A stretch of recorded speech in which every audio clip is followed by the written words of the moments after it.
That's what you do. You buy these clothes that cost money and make a difference in it. But we never do that. Never complains, gets up, gets on, with a smile on his face. He just want you to sit in your chair and go, hip hip hooray, for the Western press and the Western narrative. Regurgitating the same old, every single day without books.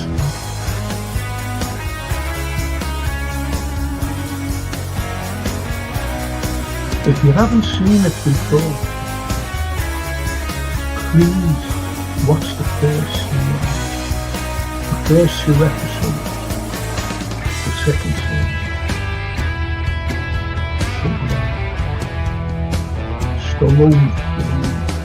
We are on the site of the castle, and it was the first time the Beatles had really stopped being semi-professional almost. Look at that.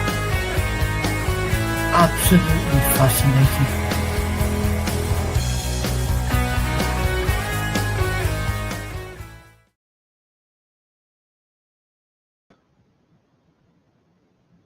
Hi everyone.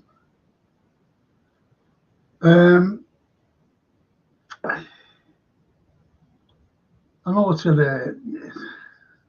we still can't get over the death of Diogo Jota and his brother Andre, and the distraught of his wife.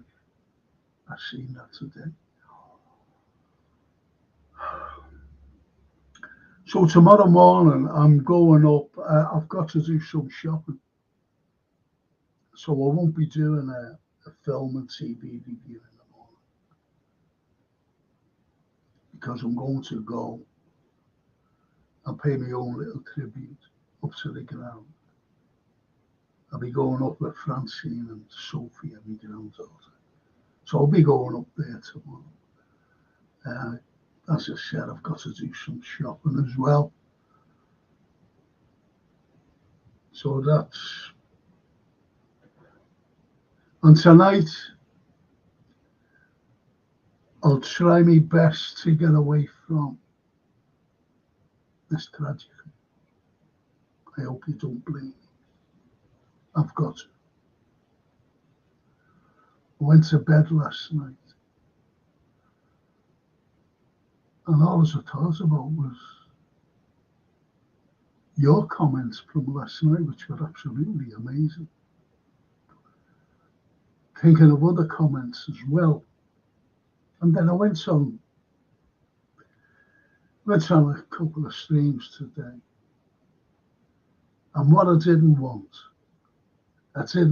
any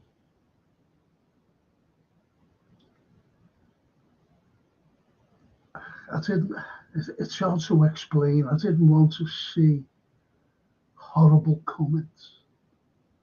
And I was looking at. I don't know where these people crawl from. A young lad, 28 years of age, had died along with his 26-year-old brother. A young lad who got married a couple of weeks ago. A young lad who's got 3 children. One of them a little baby.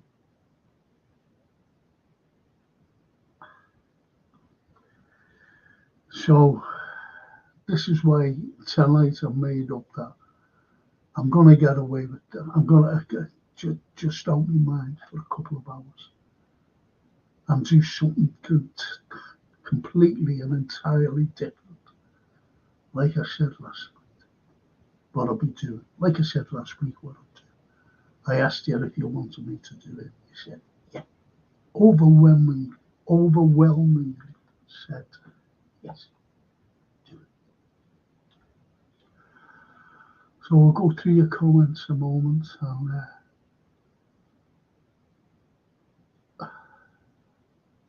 And, the lovely Maya. Hi, Frank and friends. Hi, Myra. Great to see you, really. Edward. Hello, Frank, Myra, and Chef. Hi, Edward. Lovely. Hey, Edward. He's mine. Steve Malone, my old mate. Rest in peace, Diego. Jota.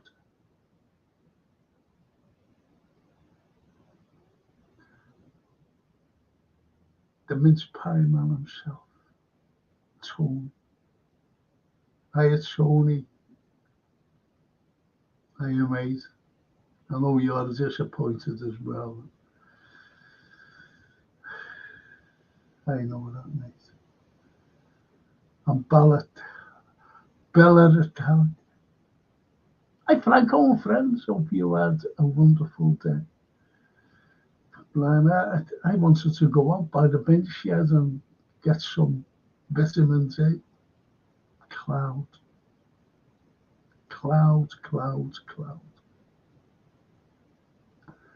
This wonderful country. And it's cloud.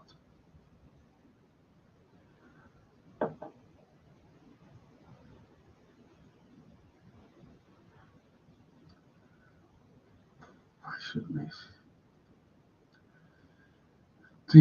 Dino, even if Frank, I don't think the death of an unrelative or friend has ever affected me as deeply as the passing of Diogo Jota and Andre. Even today, I can't stop thinking about them and their family and the void their deaths have created in their lives. It is truly gut wrenching. Couldn't put it better myself. Dino.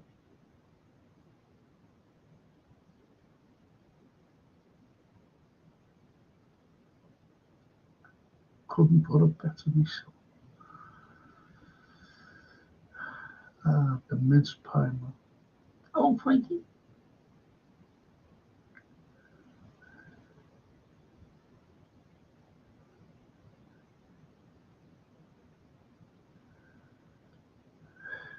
And Callum still doesn't feel real. Our finishing master has gone.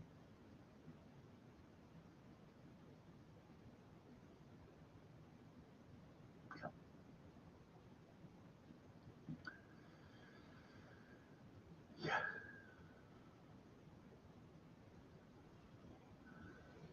Letting on to one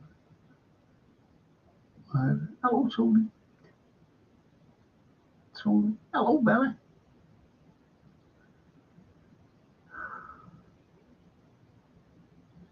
Hi, Tony. And Johan. Good evening, Frank, and legends in the chat still struggling to get over yesterday's news. Hope you are.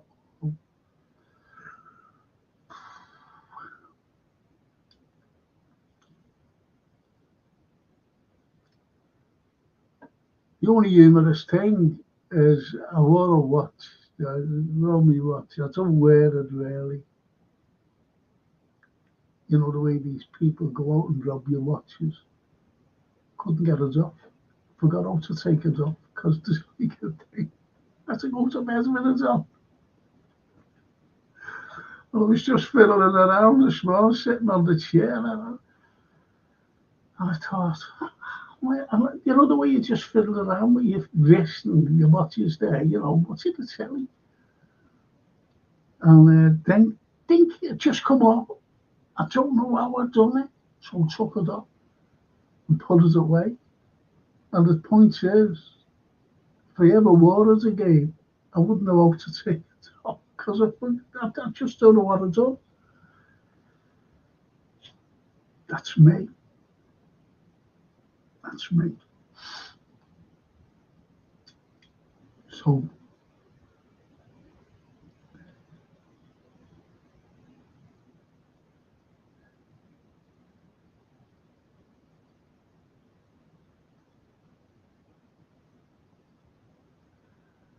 rolling down the wing and he will cut inside and score for LFC. The love from Portugal, better than Figo, don't you know? Oh, his name was past tense. Diogo. Still in shock. We're all in shock that bed. Every single one of us. I've had messages today.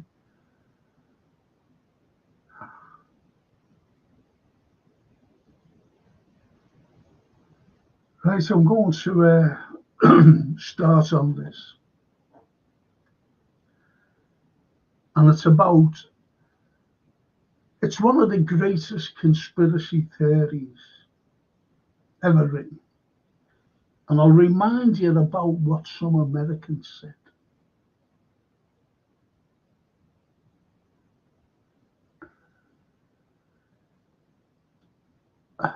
And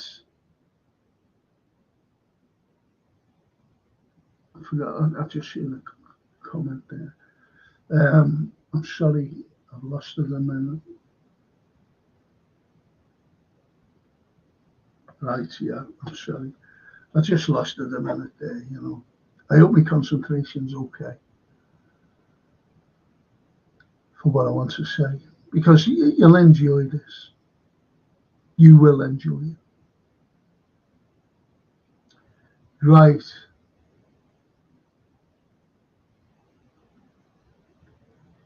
A conspiracy theory. Let's look at a conspiracy theory.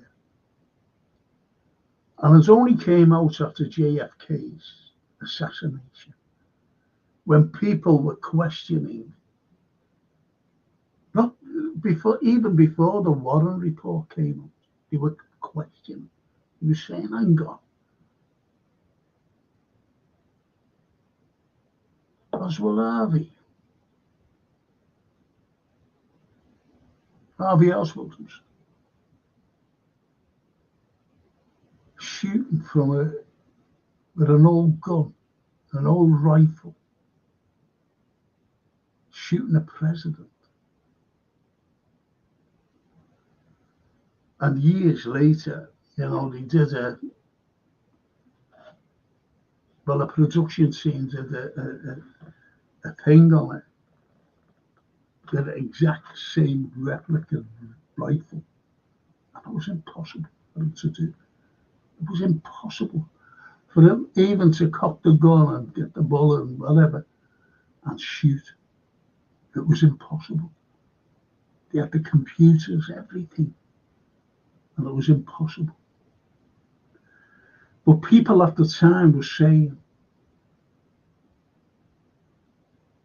that the government must have been involved. Now remember, I know you might think I'm trying to preamble something. That's all. Before what I want to say about that.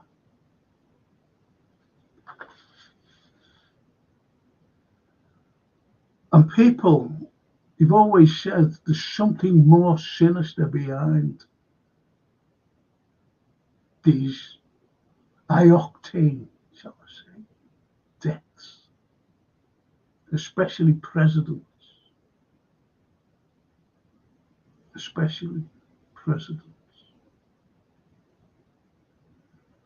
So what you've got these people right after the death of JFK, John Fitzgerald Kennedy, and they were saying someone was behind that. The FBI or the CIA, this is what they were coming out with. They were just coming out with it. So the government officials were saying, listen, this could carry on and get out of order here. We've got to stop this now. We'd have to nip it in the bud. And a fella from, I don't know whether he was a CIA or FBI, he said, there's theories coming out, and the conspiracies, that's all they are, about government involvement. And that's when conspiracy theories was born.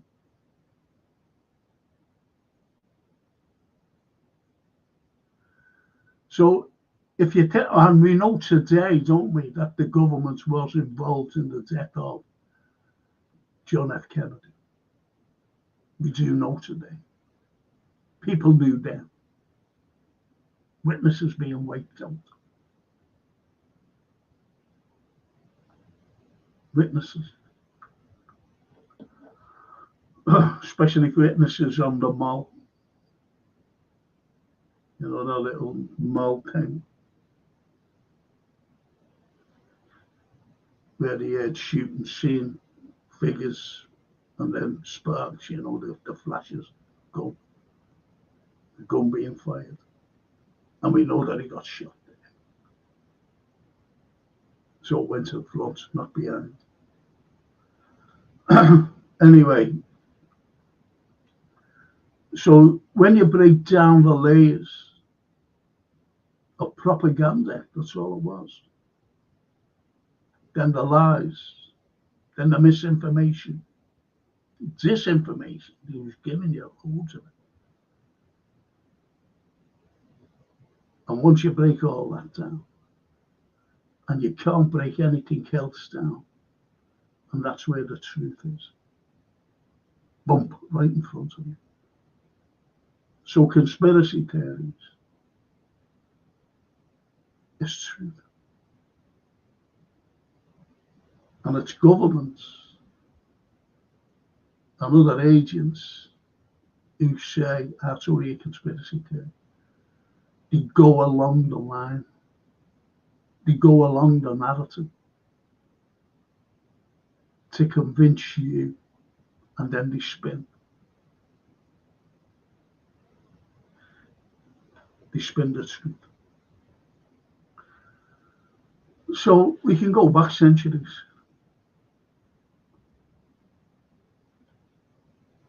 And we go back to the likes of Shakespeare. I did something about the gunpowder plot. This television company got hold of me, production company, and they just phoned me up and they said, do you know anything about the gunpowder plot? Because they heard about me and the gunpowder plot. I don't know how they got to know, because these were from Liverpool. These were from down south. So I said, yeah. Why? He said, can you tell us about it? I didn't know who they were. They never said who they were, by the way. He only has a posh voice on the other end of the phone. And it was a woman. So I told her what I knew. And she said, will you accept a phone call in about 5-10 minutes? I said, I've just been speaking. I said, yeah, okay. And I never asked him how he got my number. Because believe it or not, I'm a private person. Excuse me. So anyway, I got a ring, and it was less than 5 minutes when the lady said, you know, will you accept it? I said, yeah. So anyway, this fella rang, and he introduced, I'll forget his name, and he introduced himself, and he was a director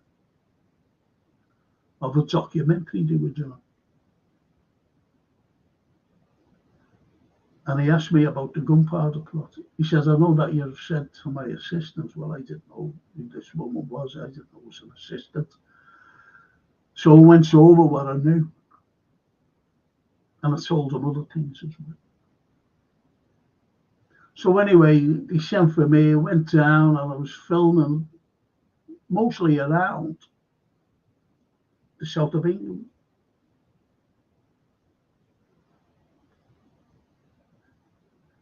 And also in the Midlands. And it took a few days.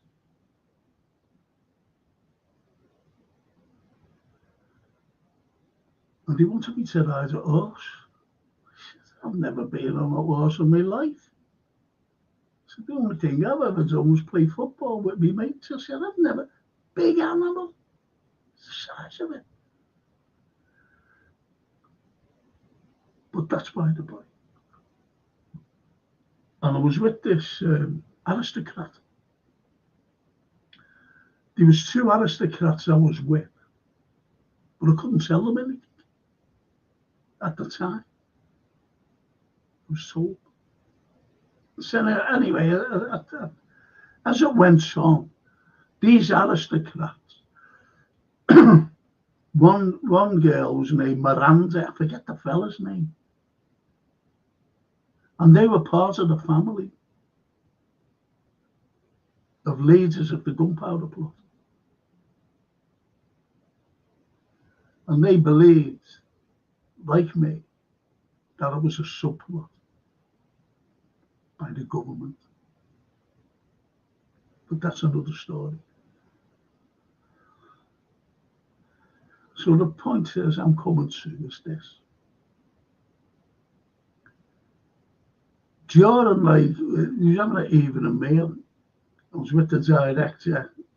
That girl who phoned me up first. I didn't know. Anyway, she was there.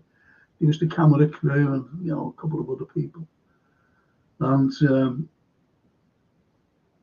fella said to me, the director, do you know anything about Elizabeth I? I said, yeah. And I told him. And he went, he said, we're filming. He said, but unfortunately it's next year. The production's going into production next year. Will you do it? Will you come down and do it? I said, well, haven't you got anyone else? I said, you had 2 professors here. And, very posh professors in their tweed, doing like what I was doing. And anyway, he said, yeah, I want you. I said, okay, I'll do it. So later on, I'll tell you what happened. And it's about this.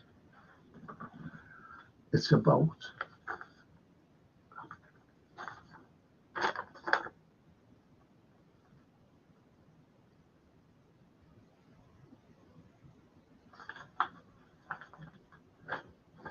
and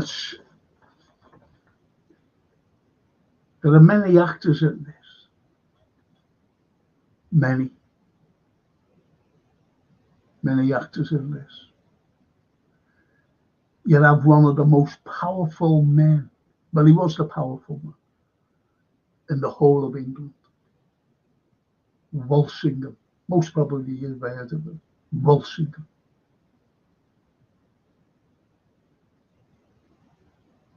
Oh, there's Jeff. Oh, Jeff. Good evening, Frank. Hiya, Jeff. Hiya, Jeff. Love that picture you put up of little Violet and Diogo. I loved it.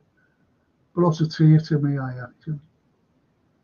Your little granddaughter, Violet. Good man. Loved it.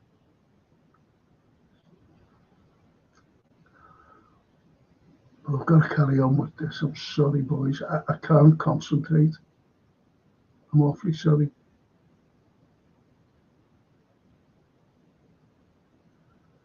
I hope you still mind. I hope you still mind.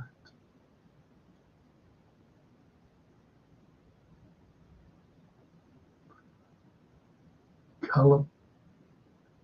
6 subscribers from 1,000 subscribers. Hit the like, hit the button to sub. Thank you. 6. It was only 5 last night. See what I mean about it? Take them away. But nevertheless, it's great. Thank you, Callum.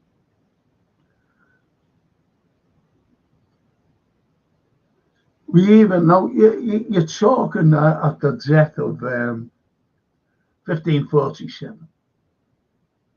Henry VIII. And you're talking about succession in line to him. But there was another succession from Henry VII. Henry VII, which goes to Mary, Queen of Scots. Bear that in mind. Bear that in mind. Now, here's what happened. When Henry died, now he married, not when he died, he's getting divorced, chopping people's heads off left, right, and centre. And anyway, he married a girl by the name of Anne Boleyn.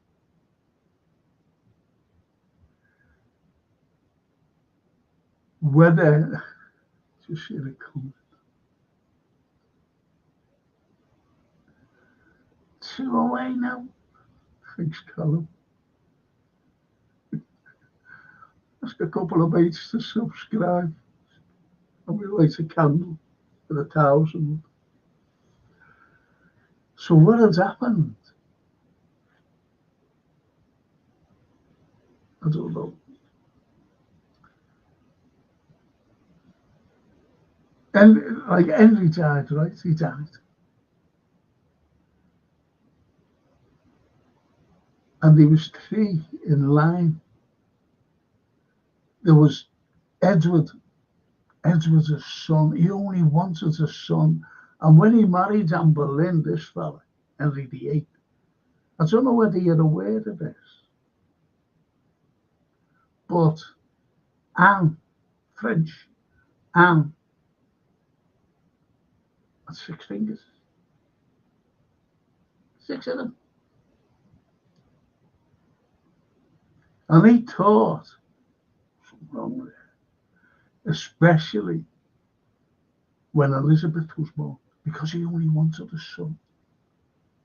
So anyway, she gave birth and he got rid of it then, didn't he? Psycho, definitely. Very psychotic. Did you know he never ever won a battle? I think he was the only king ever not to win a battle. True that. That's by the way. So when he died, we had this succession. Now Edward, who was born, he was son, got a son. He's going to be the heir to the throne. What you've got to take into consideration is this. The Reformation, it was imperative, very imperative, that you have to carry on the line, the protest line, the line that divorced itself from Rome. Imperative. So Edward became king, but he was only a kid. But he was a very sickly kid. He was a sickly kid. And he died.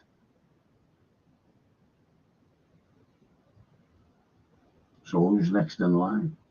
Now don't forget, where Henry was going, there was 3 successors in the line of succession to be king or queen. And as I said, there was a 4th in the background, which was very important.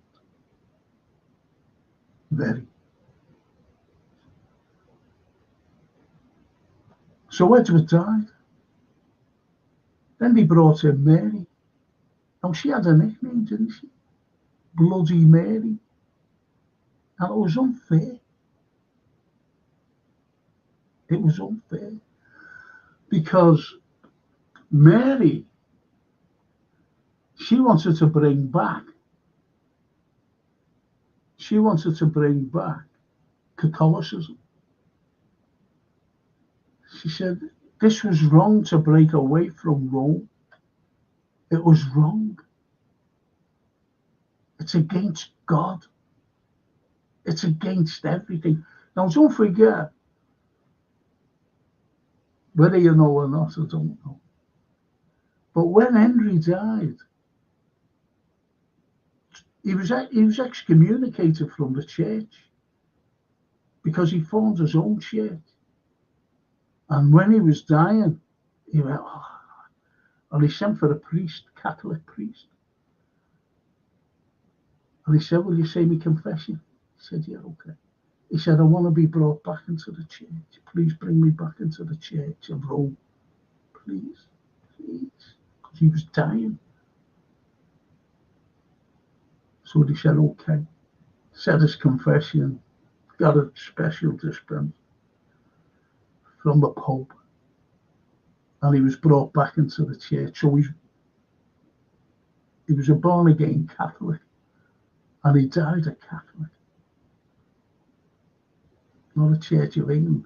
But he had people behind him. He had these reformers who went, we're carrying on with the protest against Rome. So when Mary came about, she said, no, it was wrong to divorce from Rome. And now then is where the little nickname came, Bloody Mary. So Bloody Mary, see, people were going up to her and saying, listen, see them over there, yeah, they're plotting to kill you. Go away, are they? Plotting. You want to sign this? You want to sign this? Get rid of them. They're okay.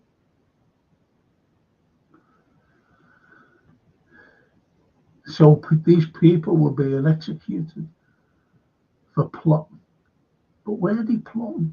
Could have been just having a nice little chat in the corner and look at a bit, they look a bit of bit sinister, let's get rid of them, they're plotting. So she got the nickname, or it was a horrible nickname actually, Bloody Mary. Bloody Mary. And that's how she was known, because of all the executions and everything. But so she was also very sickly. Very, very sickly. And she only had a couple, thank God, dead. So in 1557, who did they get? Elizabeth. Elizabeth.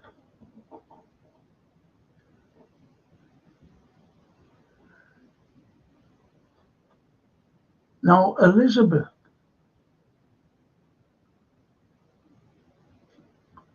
before she became queen, Henry didn't want to know it.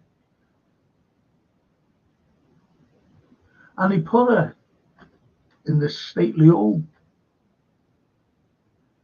just outside a little village called Bisley. And he used to go now and again to see her. Sitting on his horse, he was advised to, listen, you've got to go. I don't care. Wave to her from a distance. Now, Henry, I don't know whether you're aware of this. This is why he was psychotic. He really was. In his reign, he had 72,000 people executed. My eyes going, this fucking eye. There's another bloody confrontation to that consultation or confrontation with the doctors.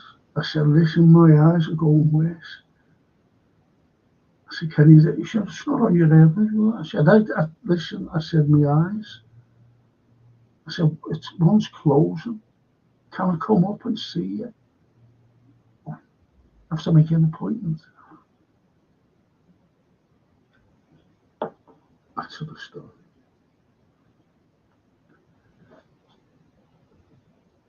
So she was with a Queen Dowager called Catherine Ashley. All royalty, these are all noble people, these are royalty. But they knew, they were terrified. People, the courtiers, were terrified of Henry. In case, he turned against them. He has a terrible temper. And it'll come. Why did he have a terrible temper? Because he was suffering from a terrible disease. Transmitted sexual disease. This is why the likes of Mary was there. But they wanted to get rid of Mary, hence the Bloody Mary thing. And he knew that she was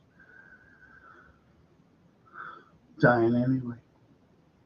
So here's what happened. This is while Mary was on the throne. Edward himself. This is while Henry was still alive.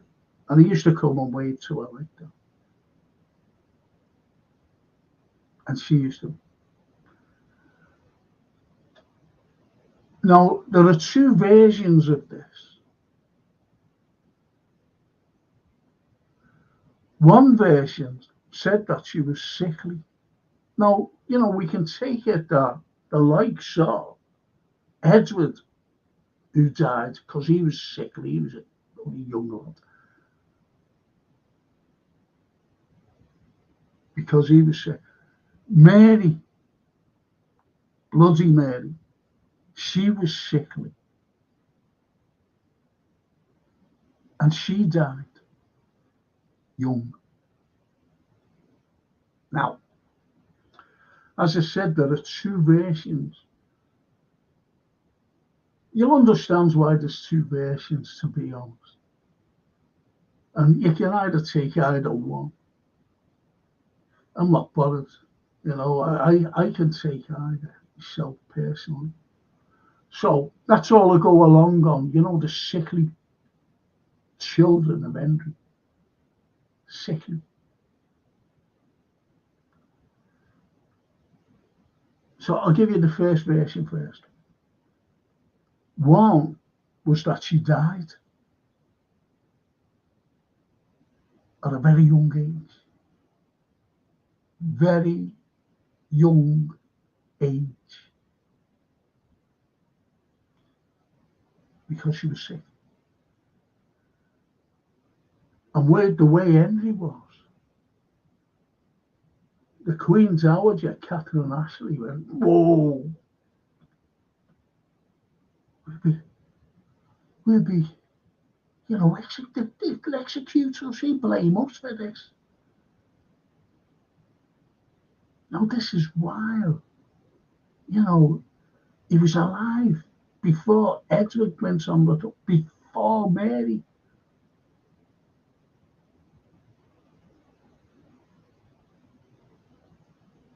So what they did, they hid the body. And she had red hair. Why did I do that? Because I'm doing that because of hair. So she had red hair. Bit of Elizabeth had red hair.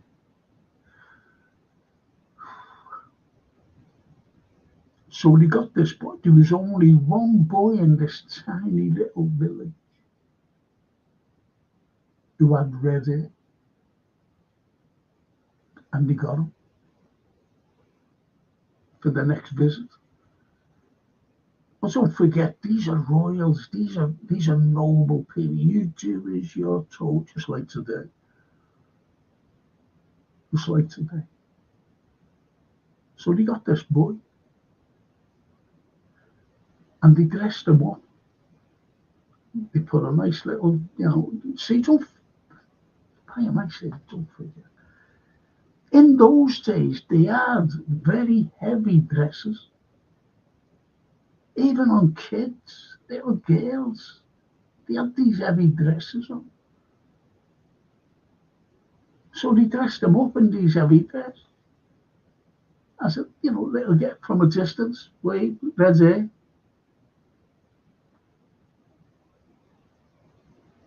Now, with the second version, now this stately old man, a lake, nice lake. Little Elizabeth was playing around and went into the lake with all the heavy clothes. She drowned. And they were scared. They didn't know where she was because they just sent her out. Catherine Ashley sent her out playing. Go and play it tonight. And they found her the next day, floating in the lake. Floating. She drowned, and they panicked, like they panicked with the other version of being sickly and being blamed. So you can take either or.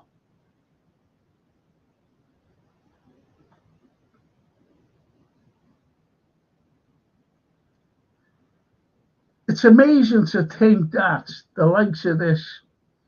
There was a fellow by the name. He was the man. He was the main man of the Queen Dowager's household, Sir Thomas Parry. So he was brought into this plot about the boy. She said, "Do you know anybody?" He said, "Yeah, this kid. Go get him. Go and get him before he's coming up next week." So he was brought into this plot. But so were a hell of a lot of other people as well. Now, don't forget Walsingham. Walsingham, powerful, most powerful man.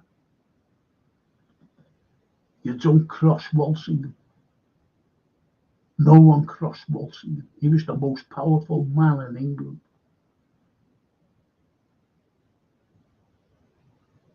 Anyway, Henry died. This little boy kept waving to people. Everything was hunky-dory, but got away with this. Edward died. Biting the nails time here. Ashley. Then Elizabeth came on, not Elizabeth, Mary. And when she died, it was, what are we going to do? What are we going to do? Because Walsingham came down and took Elizabeth away. And there was trumpets going, we've got the new queen. Because rightfully, who should have been the queen was Mary, Queen of Scots, the descendant of Henry VII.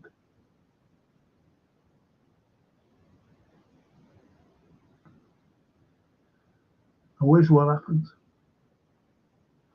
Trump, there's the new queen, because they said, there's the new queen. Here she is, the courts, they just dragged her up from Reading. Just dragged her to the courts, showing everyone here she is.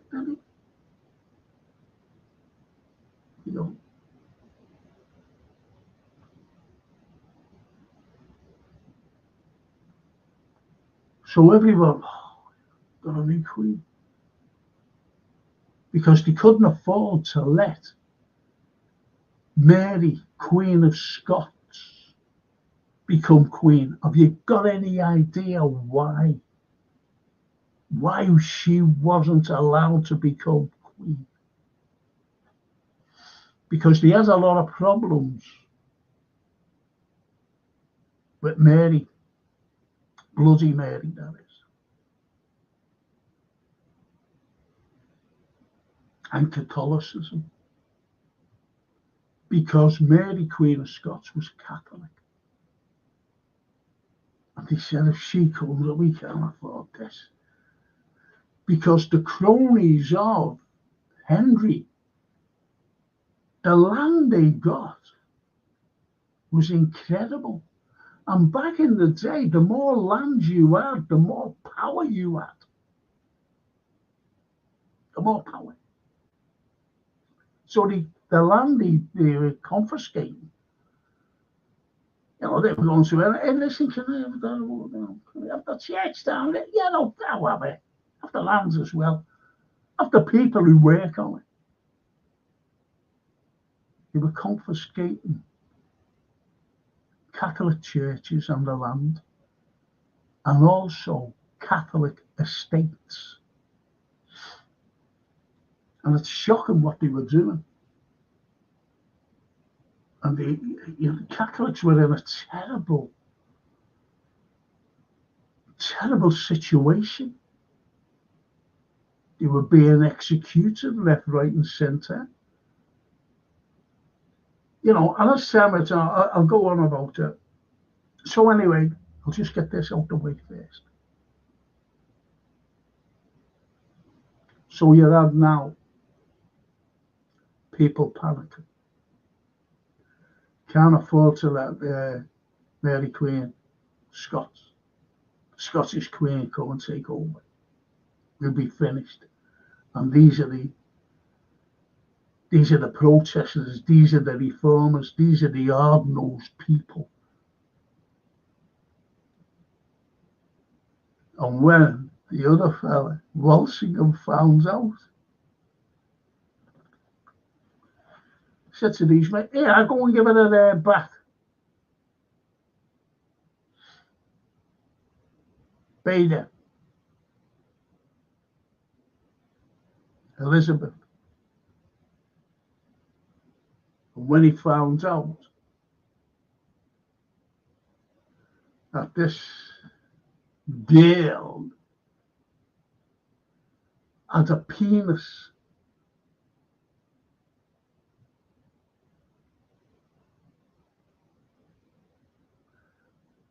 and was very hirsute,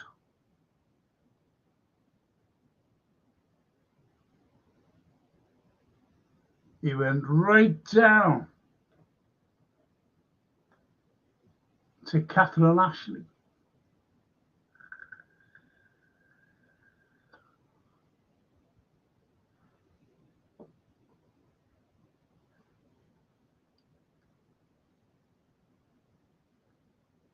Catherine Ashley.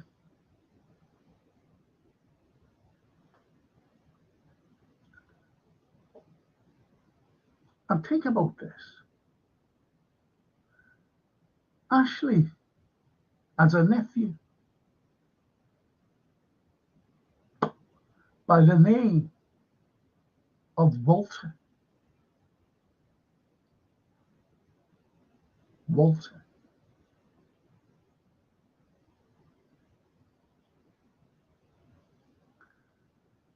So anyway, she was coronated.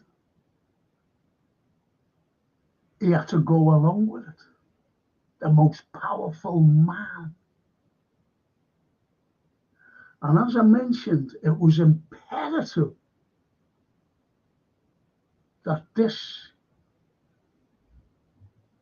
queen should marry.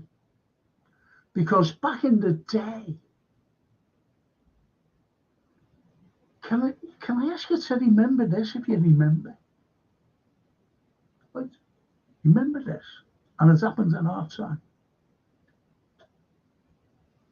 And it was for an alliance. Do you ever remember when they tried to palm off Prince Charles? Remember this? This is before Diana. with a Princess Astrid of Luxembourg.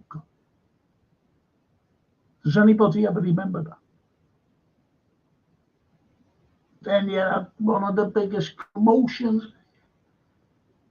She's a Catholic, we can't have this. If something happens to the Queen, we'll have a Catholic on the throne. Do you ever remember that? And it was all pushed under the carpet. Charles was not marrying Astrid. Does anybody ever remember that?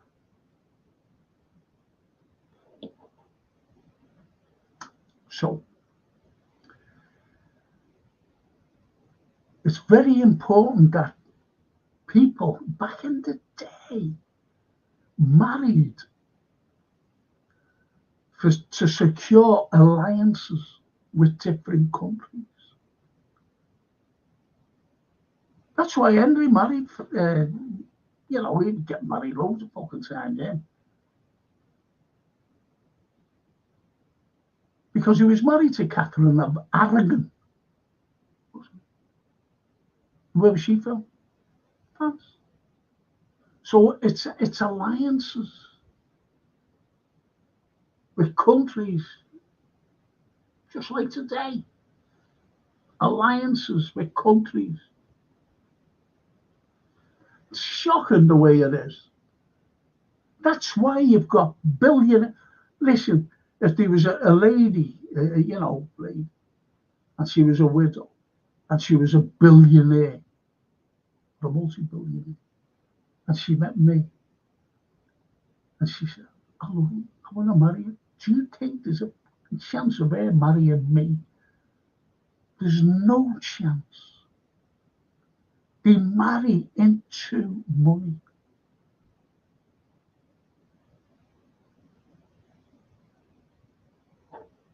There's no chance of me getting married to a billionaire, a widow. Not that I'm looking for a widow, but I'm just saying. I'm just trying to give you an example. And they said about Diana, didn't they? Oh, she's a communist. She fucking wasn't. She came from a fucking royal family. She was royal. She was royalty.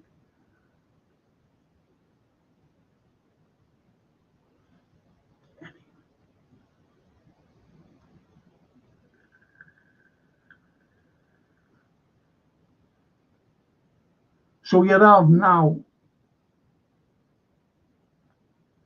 Walsingham solely in charge. And as she was getting older, people were wondering, even the Spanish, everyone was wondering, why ain't she got married? And there was pursuers. And I'm talking about these noble people from different countries. Europe. You know what I mean? Europe. Main parts of Europe. And she was refusing them all. And she had two suitors. The Earl of Leicester.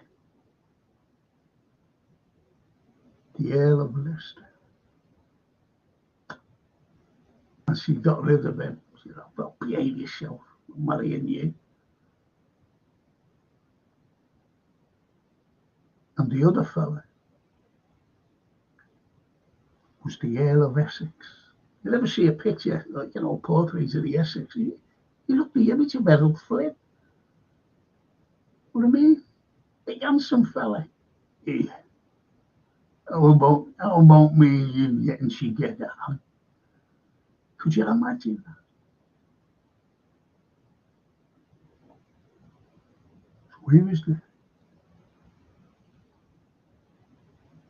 he was well after it. But the Earl of Essex was 13th in line to the throne. And he would have loved the power. That's what today it's money, isn't it? Seeking money. In those days, it was land. The more land you had was the power. The more power you had. So it was land. Today, it's money. Big difference.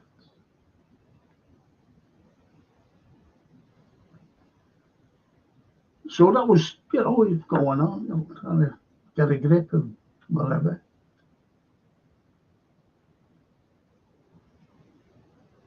So what about Elizabeth herself? Did you know she never, ever, ever, ever seen a doctor?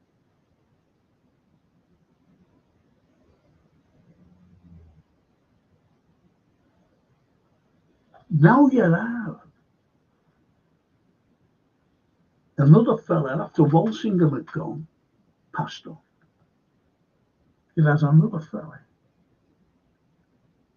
called Robert Cecil, who became the most powerful man in England. He was the master spy. Robert Cecil.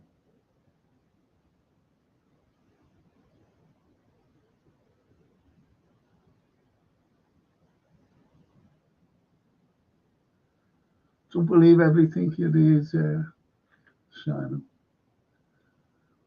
So anyway,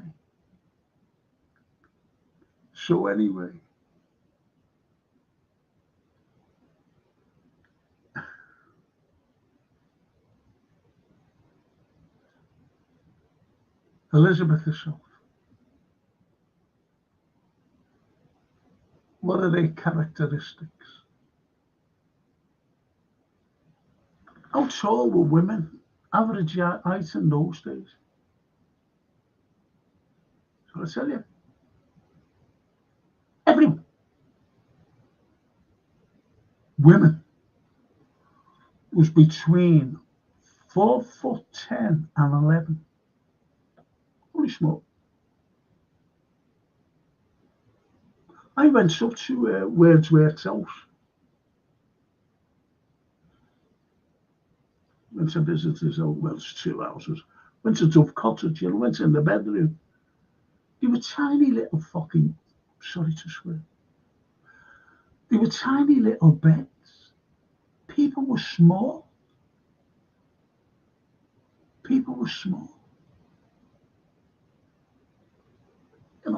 Men.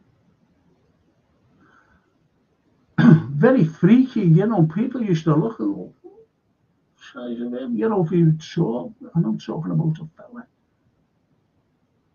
That'd be freaky. You'd be freaky if we were back in the 16th century.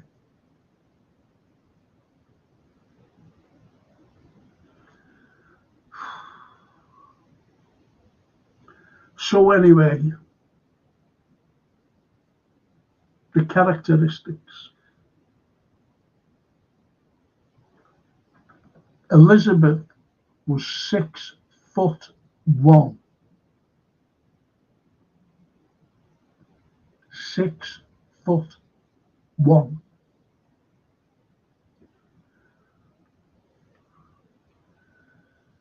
She had male pattern baldness. Male patterned baldness.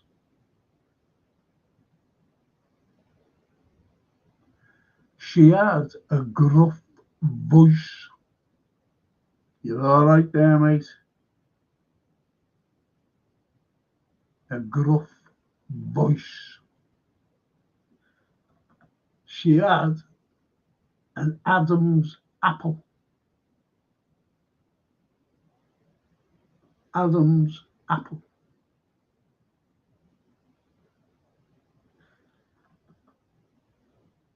She had no breasts.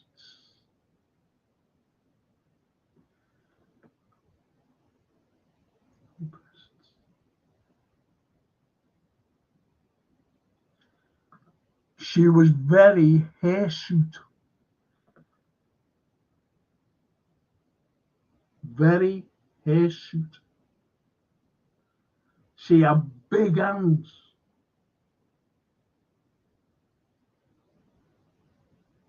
Big hands.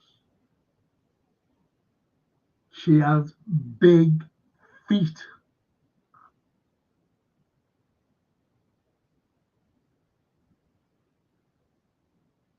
Big.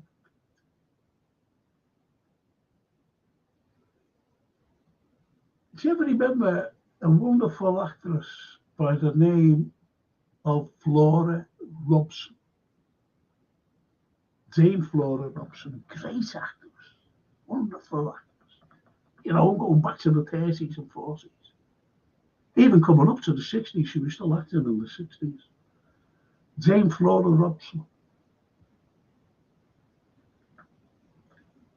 And at the time, she portrayed Elizabeth I. And there was a little snippet, you know, like, I don't know, you know, one of these film photographers or film buffs, and, you know, he always wrote about films. I don't know who it was, honestly. And he wrote that Dame Flora, why she was picked to play Elizabeth I was because there was a portrait of her, and it's never been shown, of Elizabeth. And it was never shown, this particular portrait. And he said, she just looked like Elizabeth I from the original, this is what he said, from the original portrait of Elizabeth I. That's never been shown. Dame Flora Robson. And, you know, God love Dame Flora Robson. Brilliant actress. One of the best. She wasn't that. She never played any glamorous roles or anything. She always played a dowdy woman. Or, you know, whatever. You know, like a leader of a bunch of people. You know, activists or whatever. Butch, in other words, butch. So she was never given any, because she wasn't glamorous at all. Not at all. And every portrait that you've seen of Elizabeth I is phony.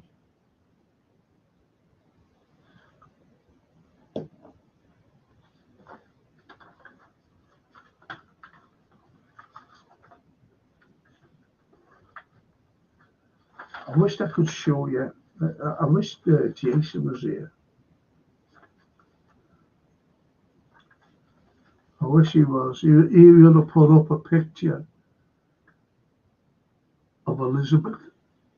I wonder if there's one here.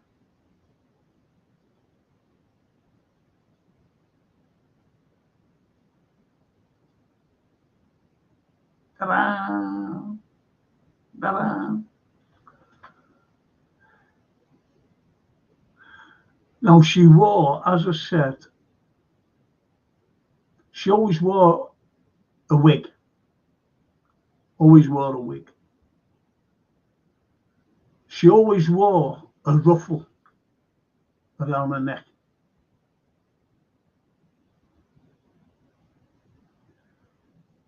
And they made her, they were ordered, all these portrait people, they were ordered to make her look very, very feminine.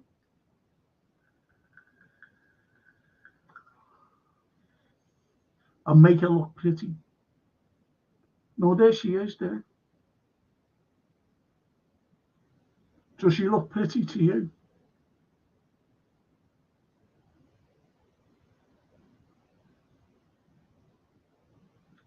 Doesn't look pretty to me.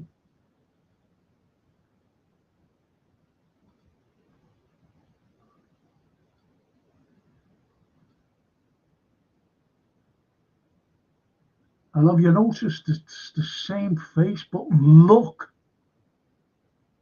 at the wiglet. It's right back. Let's have a look at the other one. See, the wig is right back.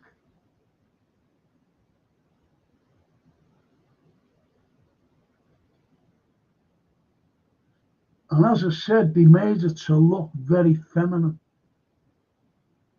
Very feminine. And pretty. And as I said, she was very hirsute. She had a big hairy chest. And she shaved every single day. She shaved every single day.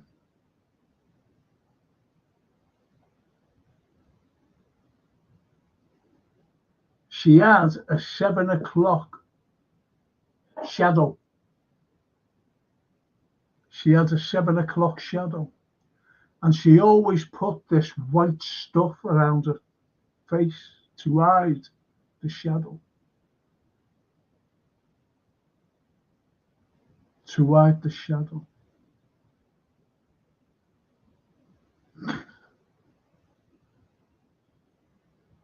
That's a serious.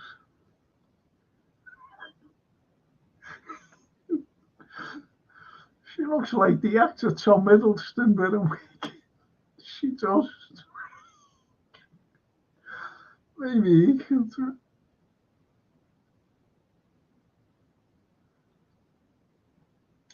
There's a good Freedom Jane, I'm going to come to that. It's a shame Jerry Lee Lewis hadn't been about back then. He could have played in court, great balls of fire.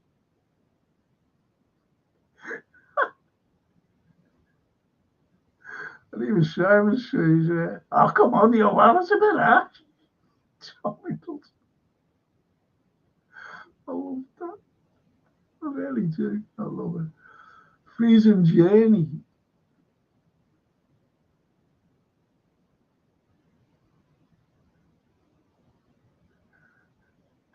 How tall was her mother, Anne Boleyn? She was only tiny.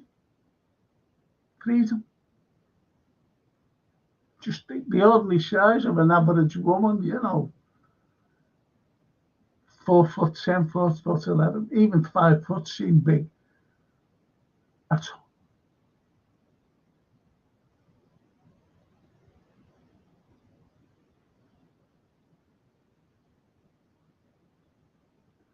Christopher. Frank, she might have been a man, but identifies as a woman and queen. So all good. The thing is, you say, no, I understand. I understand what you're saying, simply because what you have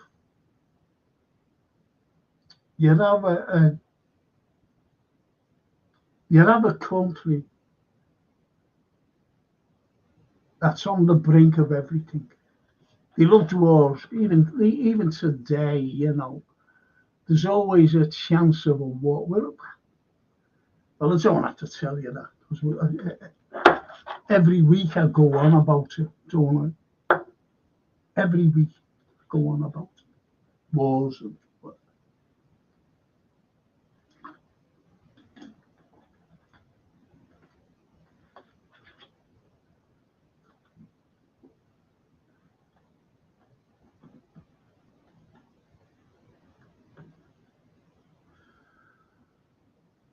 And this is what you have.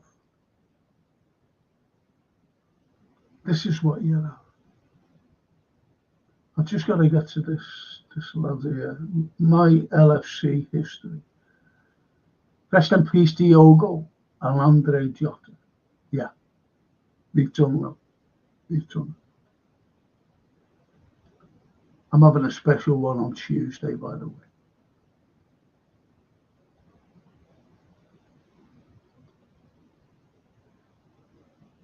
But this is totally different. as you know. So you see, he made it to look feminine. Did you know that 3 maids went into where she was, not at the same time, at different periods of time, went in and seen her bathing, and they were never seen again, the 3 maids.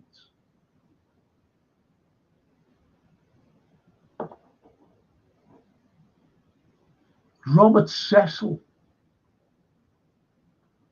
told her to write a will, and in that will,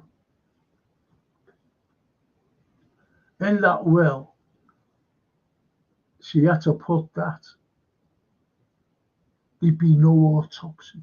And she said, well, I don't want an autopsy. Or he said, I don't want an autopsy. They find out. So, as I said before, she never, ever, ever, ever, ever seen a doctor.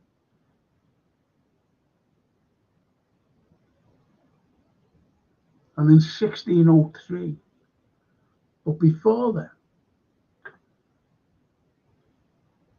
the Earl of Essex, now he was forever saying, oh, come on, the Earl of Essex.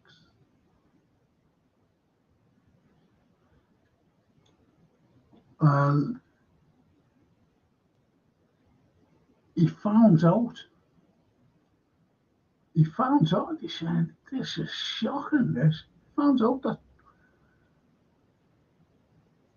really she wasn't a female, it was a man. Now, Essex always thought, don't wonder. Because the spin there was that, because people were questioning, why hasn't she married to keep the line going when it was imperative? Why did she sign the death warrant of of Mary, the Scottish Queen? Why?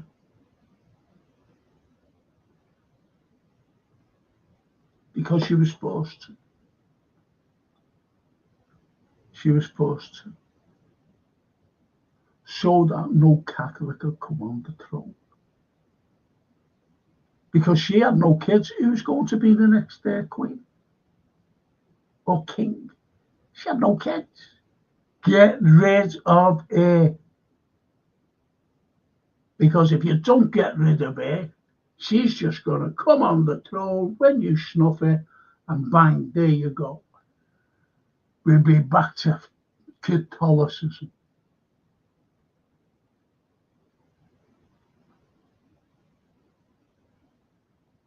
So anyway, as I said, he got wind of it, this Essex. And Robert Cecil got wind of that, he knew. So he said, oh, I've had enough. And he sent over, now don't forget, as I said, he's the most powerful man on the planet at the time. The country. And he sent him to Ireland.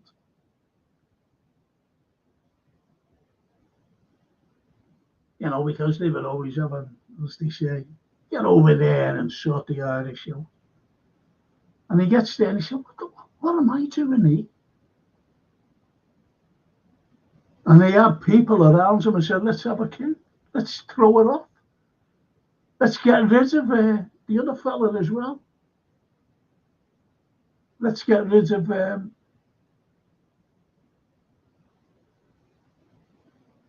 he said, okay. Let's get rid of Cecil. Get rid of the lot. And tell the people that what they've been living are years of a sham. Because as I said, he was 13th in line to the throne, and he just wanted power. So what did they do to Essex? They threw him in the Tower. Remember when I said about Dowager, Queen Dowager, Catherine Ashley, her nephew was Sir Walter Raleigh. And he knew. He knew. So now you have Raleigh, Sir Walter Raleigh, in the Tower. Yeah. What happened to him? Then you had Essex coming over, but there was a spy right in the heart of, I'll tell you his name, a spy in the heart of, sorry, wait, I've got this book on the TV, in the heart of Essex's, if I say it now. Where you've had a load of vodka.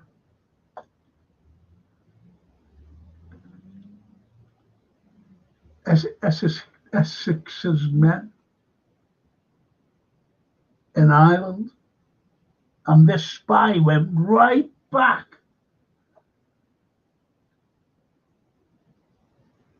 to Cecil and said, listen, these are going to have a coup.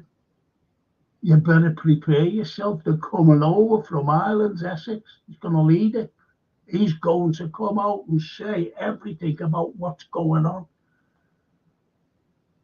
with Elizabeth. No. Okay.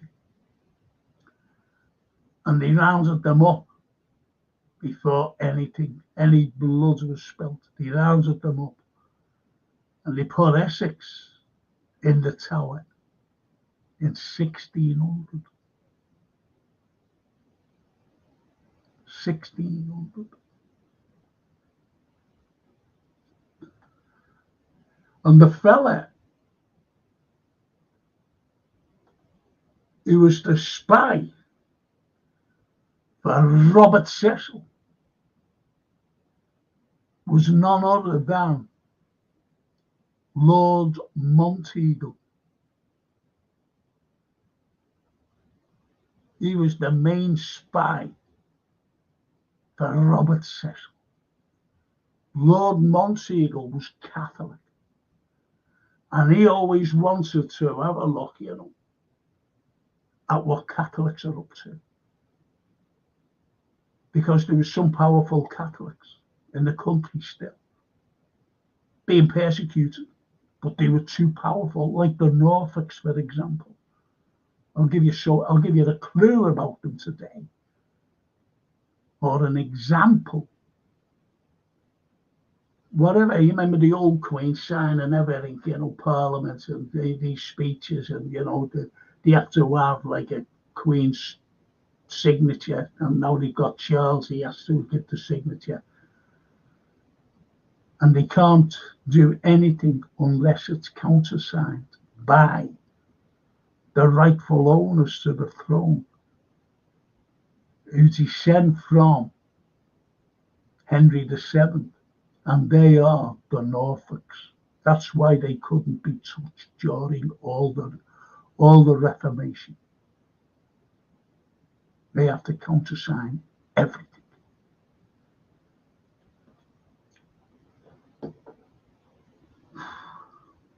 So he's in there to tell what happened to him. I'll let you all know what happened to him. No need to tell you what happened to him. So in 1603, Elizabeth died. And when they said, well, is it an autopsy? No autopsy. Yeah, there's the will. Signed by. Can't do it. Because it's even an autopsy. No. What have I told you? You can't do it. End up. No, sod off. And they put her in a tomb. They put her in a tomb. and she couldn't fit in. And do you know what they done? They broke her legs to fit her in the tomb.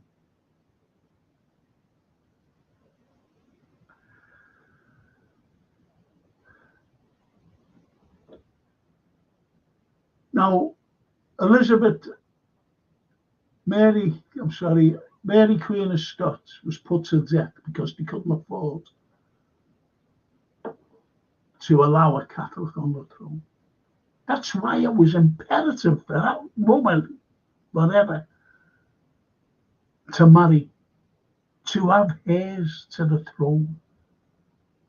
And yet, no chance. No chance.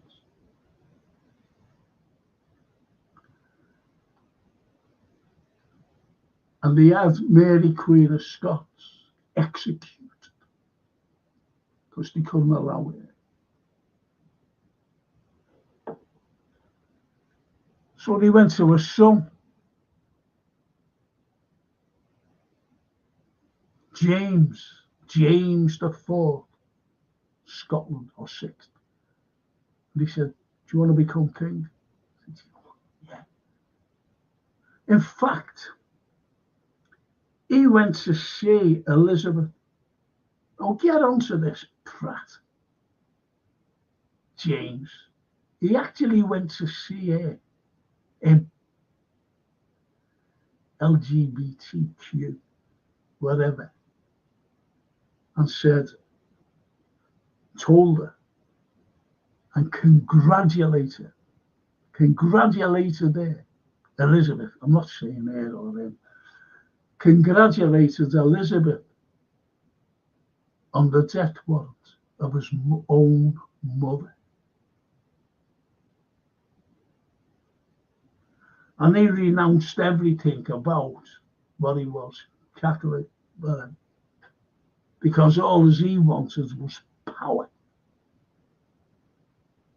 All he wanted was power. Remember when I went about Lord Monteagle? Lord Monteagle being a master spy for the biggest master spy in the country, Robert Cecil. Well, he became pivotal, Lord Monteagle, as the spy in the 1605 gunpowder plot. Now, look at the timeline. From Walter Raleigh to Essex to the death, 1603, of Elizabeth, to the gunpowder plot of 1605.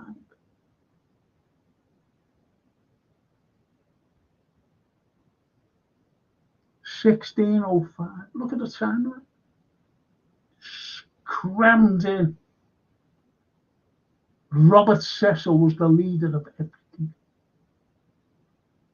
Lord Monteagle was the cousin of one of the plotters, Sir Francis Tresham.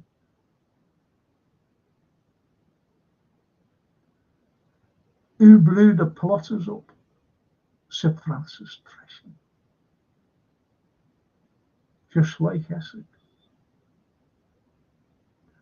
And as they say, if you've got an enemy, you've got to have an enemy close to you. The enemy of Mr. Robert Cecil with the Catholics.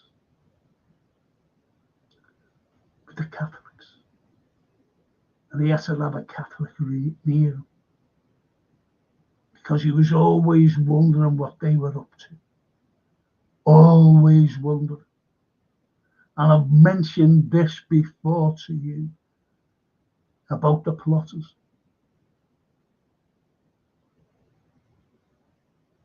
When they were captured and put on trial, And Robert Cecil said to her, I want nobody, but nobody, taking any confessions of these. I'm going to do me, nobody else. The all went, all right, boss. I want nobody in the court during the trials of these people. I'll be the only scribe in there.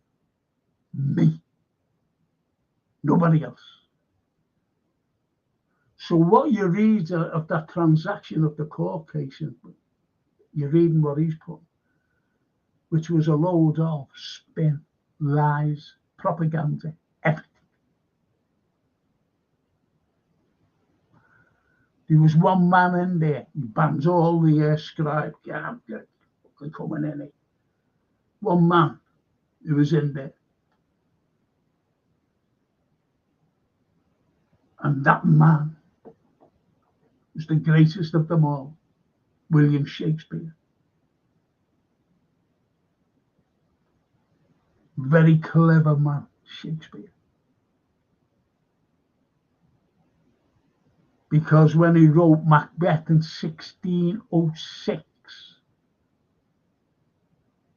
don't forget the Gunpowder Plot 1605, November, trial, January 1606, the play written 1606. And all our yesterdays have lighted fools the way to dusty death. Out, brief candle. Life is but a walking shadow, a poor player that struts of breath his hour upon the stage and is heard no more. It is a tale told by an idiot, full of sound and fury, signifying nothing. That was all about the plotters and the trial. And one day I'll tell you all about the plotter, the plot, the plot. Because as I said at the beginning, I was with two aristocrats. And my conclusion was, and they went, one of them, Miranda, she came over to me, shook me, because she was the descendant of Robert Catesby, the leader of the plotters. The other aristocrat I was with, he was a male, his descendant, no, he was the descendant of Everard Digby, Sir Everard Digby. Plotter. He was the first plotter to be called.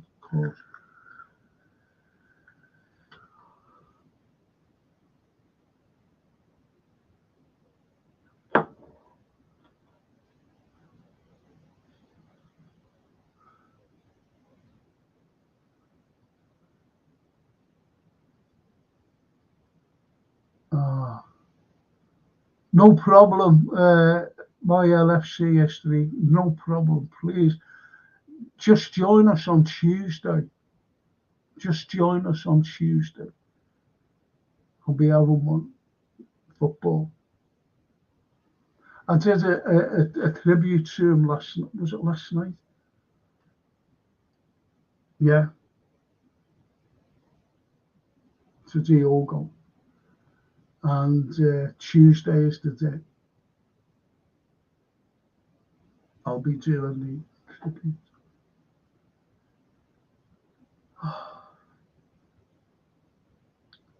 So thank you for that, my LFC history.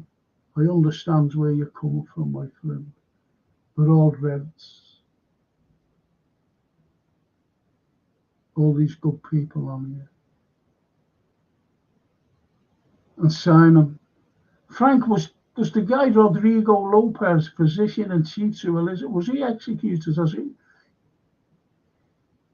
He was Spanish as well. I'll tell you something in a minute.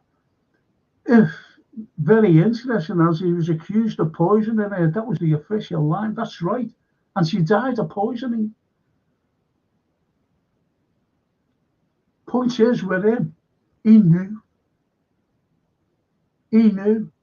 And they reckon he wrote letters, to not like fucking go to the post office and bring them in a post box. Then he sent messages saying he's a man. Because even today, the Spanish skitter, even in their, satirical plays and things, skitter.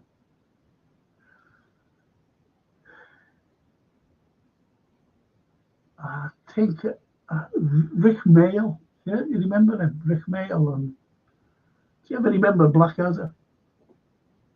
And he comes in on one of the episodes of Blackadder going back to the Elizabethan times. And you know the way he used to go to Blackadder? Oh, my God. And Blackadder said, well, where are you off to now, all dressed up? He said, I'm going down to see him, aren't I? Who's him? Calls himself Elizabeth.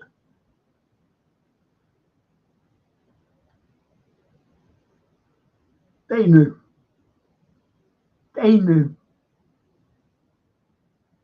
And there was a Reverend Reverend Kettle, and his church. And kids used to play around, this place in Bisley. And it was like this big slab. And they used to play around it. And one day, he found a tunnel. And he went along to this tunnel where it led, very secretive tunnel. And that led to this stone thing. No one could open it. Kids used to play there. I used to play on a graveyard myself, where I lived. And one of the greatest Liverpool people was buried there. I used to play football. I didn't even know he'd below my feet. I didn't know of him then. And that was Wyndham Sam, the first fella to cross an expanse of water. Scouser. From Dublin to Liverpool. So anyway, he gets to the end of this tunnel, and what did he find? He found, honestly, he just found this skeleton with bits of clothing on. Elizabethan clothing.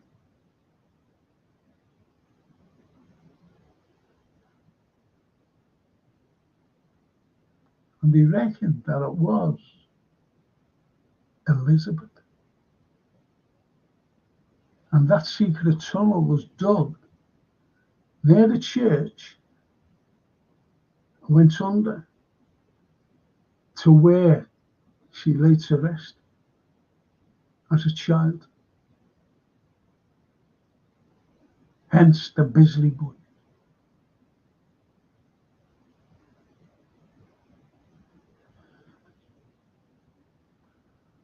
I'll just say that. Let's see.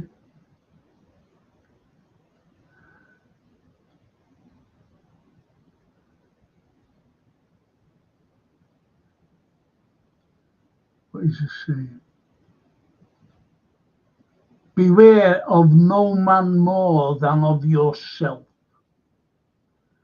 We carry our worst enemies within us. Carry them around with us as well. If you ever want me to do the gunpowder plot, and if you ever want me to do the gunpowder plot, and let me know. It's very intriguing. Very intriguing.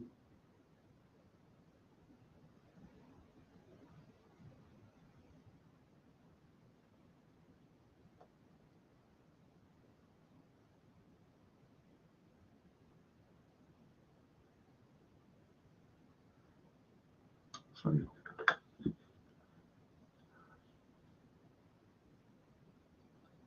Good evening. Hiya, Ali.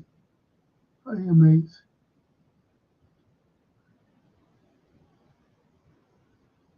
Lord Flasher.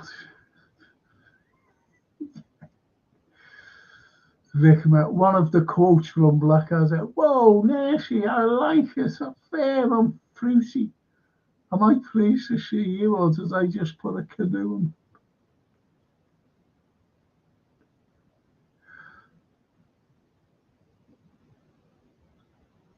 Great, him. Flash out. I'm everyone's hero.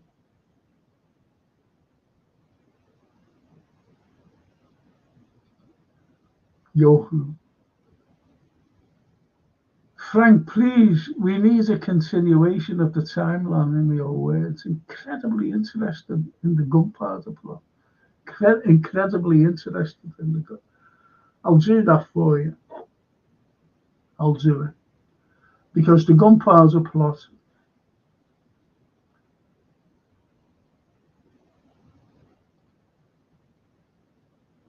there you go.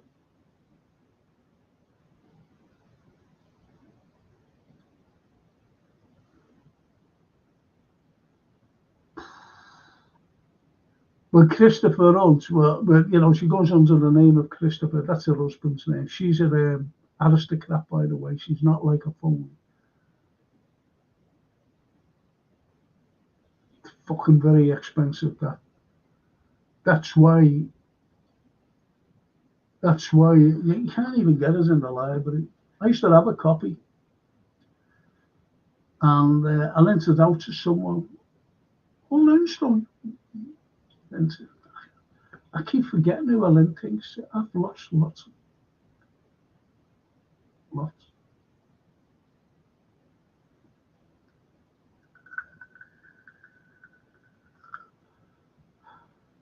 You see, there's lots of intrigue,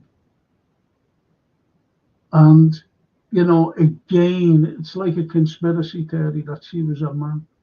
She was a man. A conspiracy theory, and so people will go, "Oh, it was only a conspiracy theory." I don't believe that she was a man. Why didn't she fucking marry when she had to?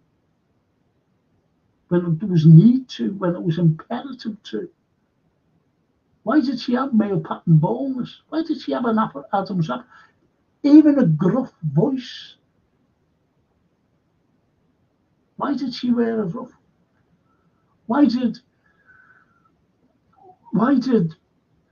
these people, artists, having to paint her, and give her a feminine look, even a slim waist? Why was she 6'1"? Why was she hirsute? Why were 3 maids gone missing after seeing her naked? Why was the other fella put in jail? Don't forget, you've got a lot of spit. And the both of them were executed, weren't they? So Walter Raleigh and the Earl of Essex.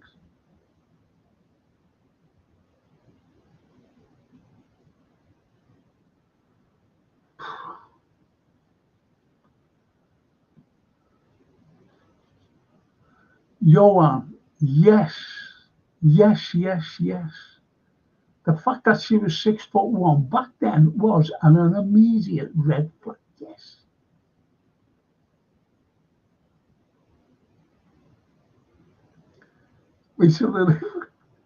You're talking about red flags. Wait till you see the red flags.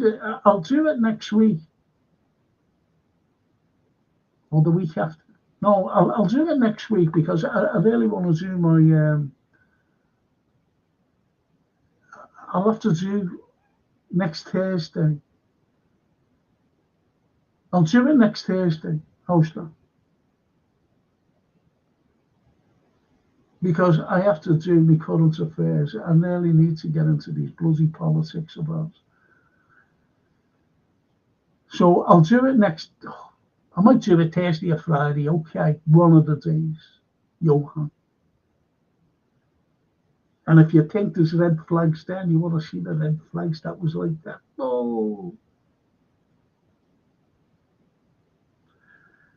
this is good. Do you know what? I'm sorry. I'm not picking my nose at it. It's just that it's itchy. It's horrible, you know. I've got this, no, this. Oh, little, you know, like a little mud thing. Oh, it's fucking killing me as well. It's horrible. So I'll do that. I think you'll enjoy it, actually. I really think you'll enjoy it. Because I always say this, honestly, and you know, when I go on about Ukraine and Russia, and when people come on, oh, that dirty Putin, you know, he went in, he's a murderer, and, you know, a sovereign state like Ukraine. And once I say, have you never heard of Victoria Nuland? And they go, no shit. I said, well, you know nothing. That's all. It's that. And it's like a lot of things in the gunpowder plot and the red flags. One of the biggest red flags, as you know, Johan, in Elizabeth, not just because of her size, but because she never married. For alliances, for peace, for everything. Because they always, Henry V, he married, didn't he, Catherine, French girl. And they all married the French girls.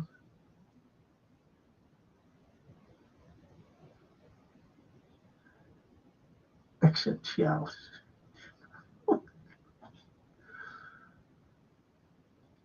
Oh, Redbird.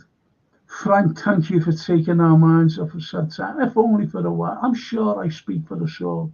We appreciate it. Your history lessons are the best, 100%. I really appreciate that, you know.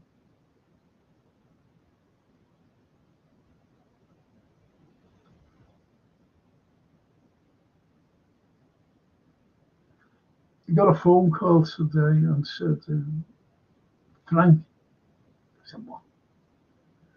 He said, would you do if they organise it, would you do a coach trip? You know, of the city, you know, a history tour. Who's it for? Because I was going to say no, honestly. And he said, the nurses. These are ex-army girls, and they're all nurses. What could I say? But yeah.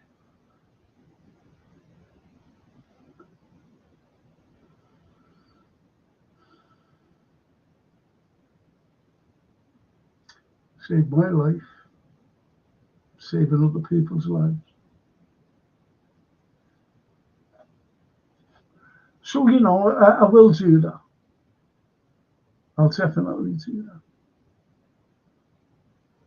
And Simon says to you, I totally agree. Once had a good pint in York by the Shambles, Great the Shambles, is it? The pub where Guy Fawkes was reportedly born.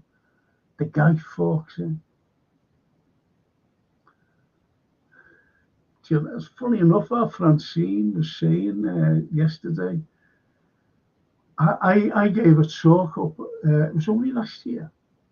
I gave a talk up in York University. And I said to her, Sophia, just a couple of months before I went up to give this talk.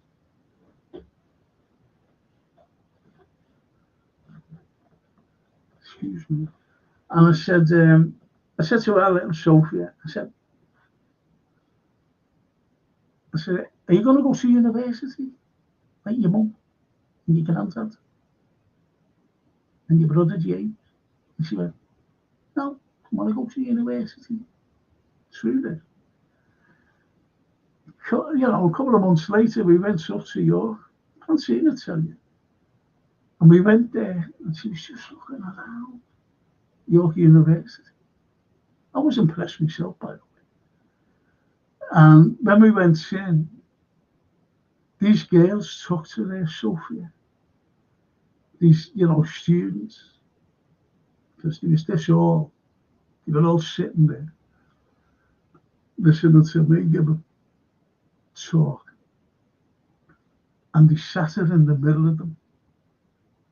And she was made up. Not made a fuss of it and said they were just so nice to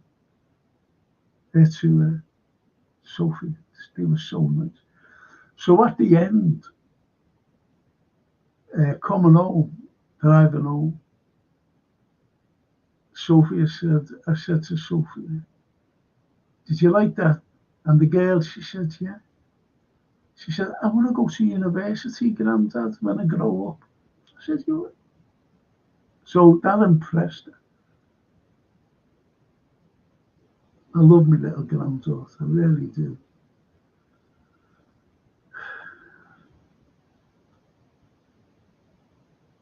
So that's what I'll do for you, lads. How are you, Jill? Oh, yeah.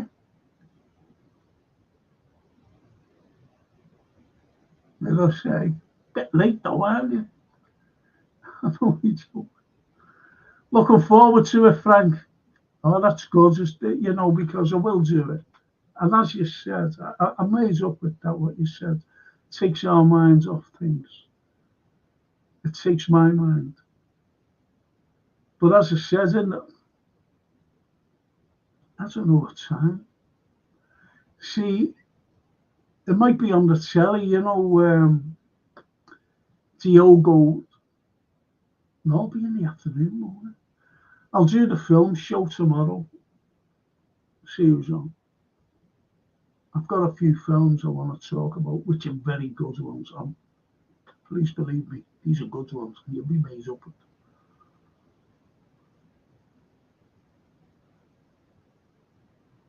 Cheers, then, Bert. I'm glad that you're looking forward to it. What was the cover story for her not getting married? Oh, the spin was, Fraser, you're going to love this. You're going to love it. She married the country.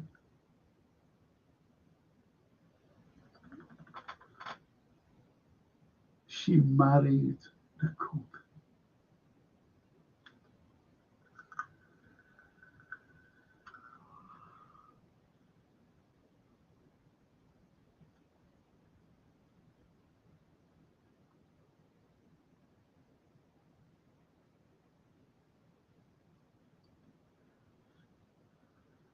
I know, Callum.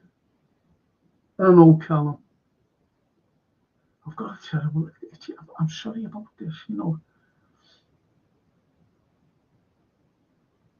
It's in myself.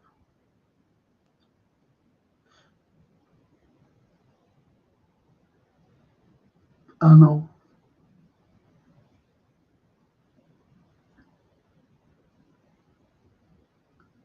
The lovely Bella. Franco, what a fantastic, really enjoying it so far. So far, so good. Thank you. Just made up that you're here with me, to be honest.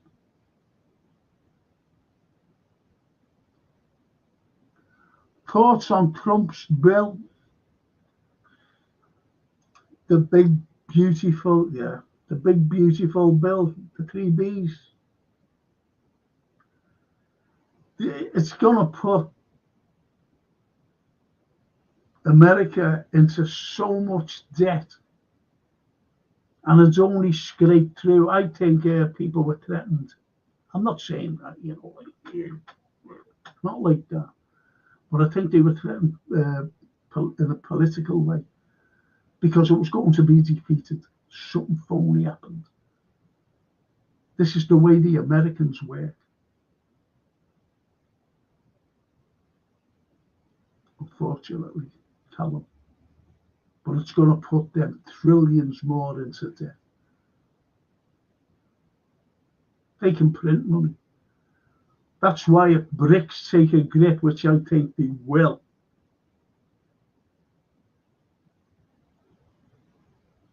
the likes of America will only depend on Europe. But that's why Trump now, do you know that Germany, try and put this way, in the eastern part of Germany, that was East Germany during the Cold War, before the wall came down. I forget the name of the place. But that's got a massive oil refinery. And it's shut down. It's shutting down.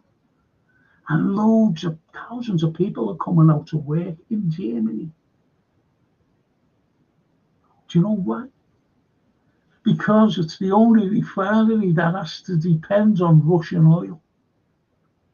And this is why you've got the bureaucrats of Brussels who haven't a clue. Haven't a clue, honestly. They haven't a clue. And they're wanting to shut everything down. That's why Schultz at the time stood back and allowed the Nord Stream pipeline to be blown up by the Americans. Allegedly by the Americans.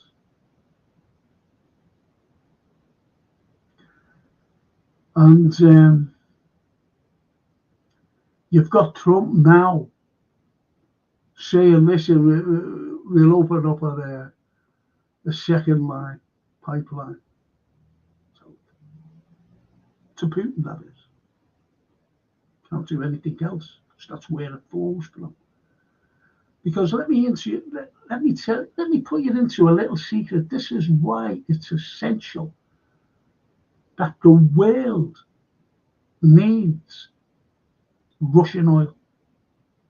And this is where this lot, Brussels, Rutte, an idiot, he wants a war with Russia. Anyway, do you know what it is? Do you know anyone with a diesel car? Could be a relative, could be your mate down the road, could be anybody. You need Russian oil, this Russian oil, to mix it to make diesel. You know that? There's no other oil in the world.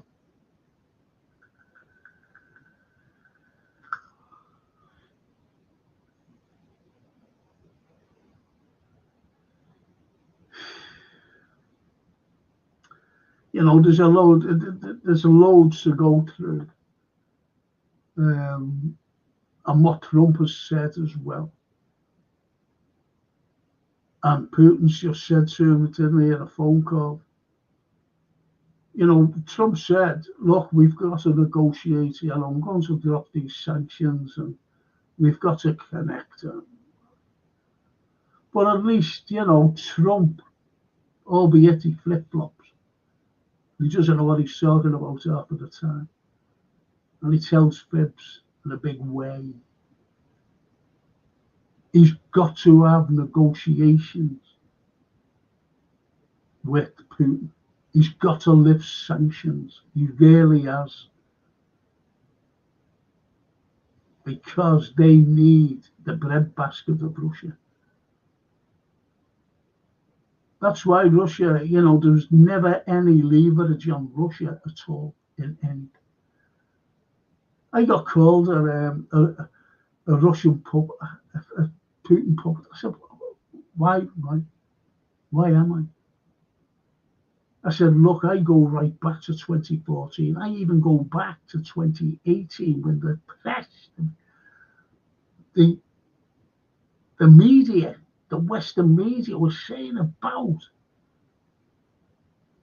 the most corrupt country in Europe, and that was Ukraine. Now everything's all right because they're fighting with Russia. That's why Zelensky asked only the other day, can I have some arms? And he said, no. He said, what Biden give you, he said, we're short on everything. And what's happened to it? The Russians have got some of it. And the majority of it's been blown up by the Russians. We can't give you any more.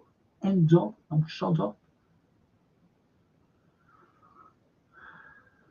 So no matter what weapons are sent, and don't forget, it's not just America that was sending.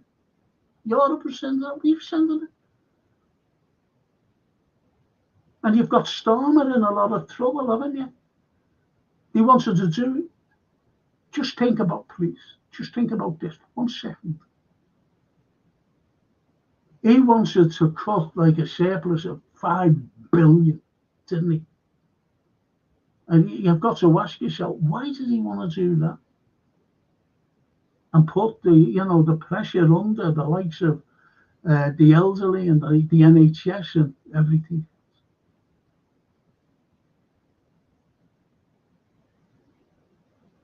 Why doesn't he just fucking stop giving Ukraine and Zelensky £5 billion every year? Salt. Why does he want to fucking do that? That's annoying.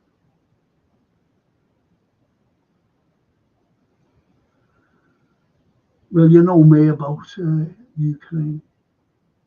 Full of Nazis. If you never get in touch with my daughter, ask her why I never brought her to Kiev when we played Real Madrid. She said, Dad. But Dad, why? And this is long before the SMO, Special Military Operation. I said, because there's a fella named Bandera there. Mass murderer. I said, there's battalions of Banderites in the army, in the Ukraine army. Little did I know that they were building fortifications to stop the Russians because they were going, they knew that they were going to go to war with Russia. That's why they were building fortifications for 9 solid years. And they've just been blown up. That's why it's taken a long time blowing these places up. These bunkers go concrete, steel. Incredible. The fortifications that they built.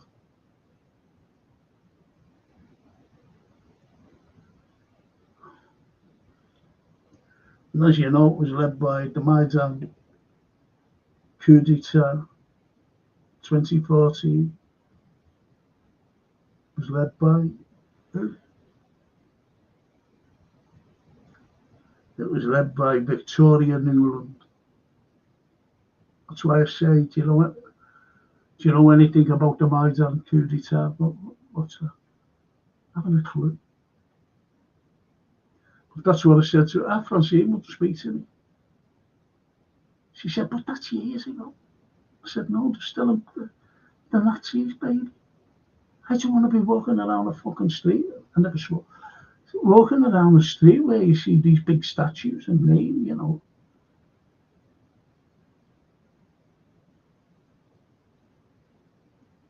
That's why I didn't bring her.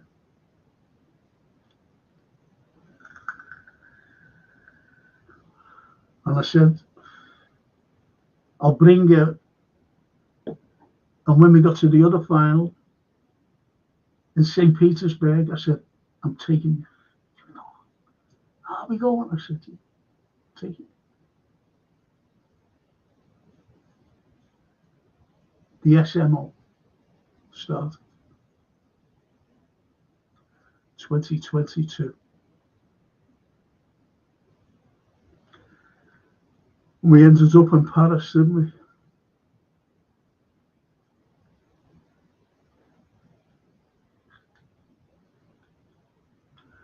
Can I ask you something before you all leave me?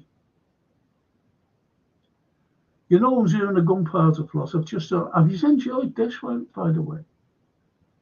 You don't have to tell me whether, you believe it or not. But I believe she was a man. There are too many, as Johan said, red flags. Red flags. No one's seen her naked. Nobody. No autopsy. Big red flag. Another big red flag. Never seen a doctor in her entire life. There was more red flags there than anything. But if you think that there red flags, wait till you see the gunpowder plot. The spin, the propaganda, the lies. Shocking. Gunpowder plot. But tell me, after the gunpowder plot, what else would you like me to do? If there's something, I remember someone saying about Kennedy, but I think that's been done a million times. So is there anything else? I want to do Napoleon one night. I want to do it because people have got the wrong idea about it. Napoleon Bonaparte. Think about it. Napoleon Bonaparte. So I'd like to do, if you ever want me to do the First World War, I'll do that. I'm a specialist in the First World War.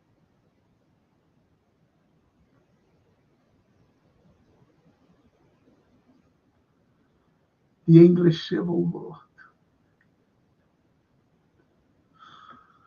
Oh, fucking hell.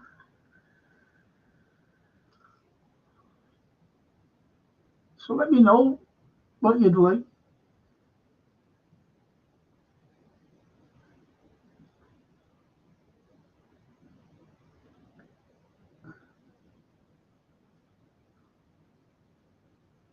Simon said that totally agree. Thank you, Frank. I think the last 24 hours has brought home to us, to all of us, the fragility of life. Yes, I said that, but also brings out the best in all of us. I was talking to a lady before, and I said,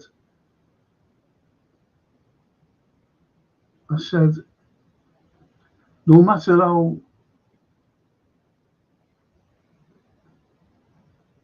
how we look at life, and it's only that thing, what Shakespeare, that when I quoted that thing,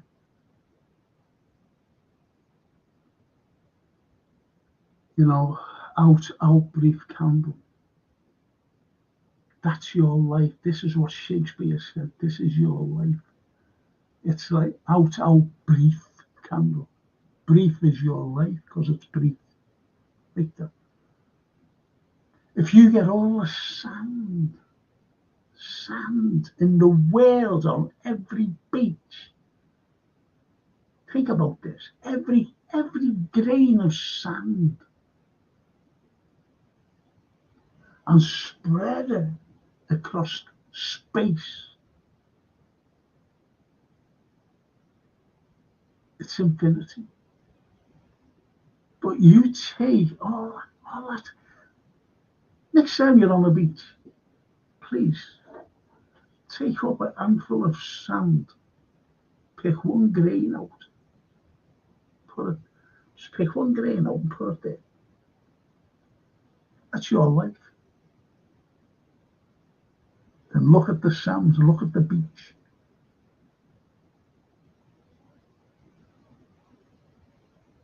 it means nothing. It's that brief. Don't get me wrong by saying it means nothing. Everybody's life means something. But what I'm saying is when you look at the beach and that one grain of sand, do you see what I mean now? That life, out brief candle, it's gone. It's so brief. You know, look at the Romans 2,000 years ago. You know, they're all coming up here. Hey, gonna have you, where are you, Scousers? Scouse not English, where are you? Looking for you. 2,000 years ago. 2,000.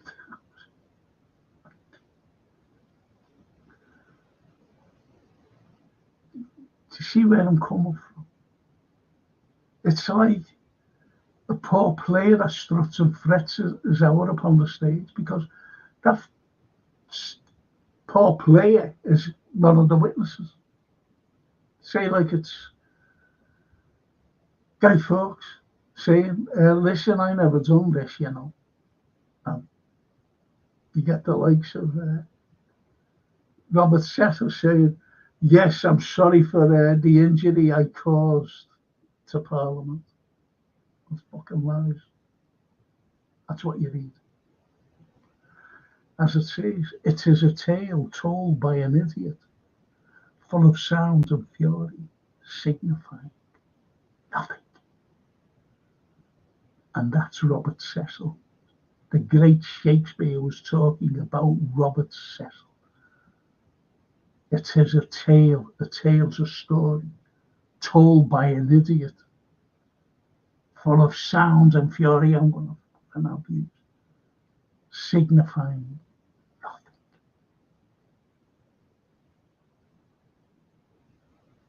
Think about it, boys and girls. Simon, we don't develop courage by being happy every day. We develop it by surviving difficult times and challenging adversity. We're challenging now adversity right now, but in different ways. We're challenging the adversity of sadness because of what happened, what we found out yesterday. We're challenging adversity because what's going on in the Middle East and in Europe and in this country. We're challenging. I went shopping. Fucking hell, prices are unbelievable. And I don't moan about money. I don't. I said, look at that. The price of that. She said, I know that, everything. Look, she said it's trebled and quadrupled. So, mad pigs.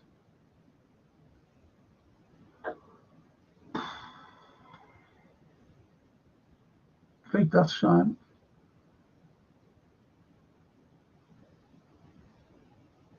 And when I said to her, you'll just come out. Sorry. I was having a late tea. Well, don't have late teas. Well, can't you sit on the couch and eat your sandwich and look at that? Thank you.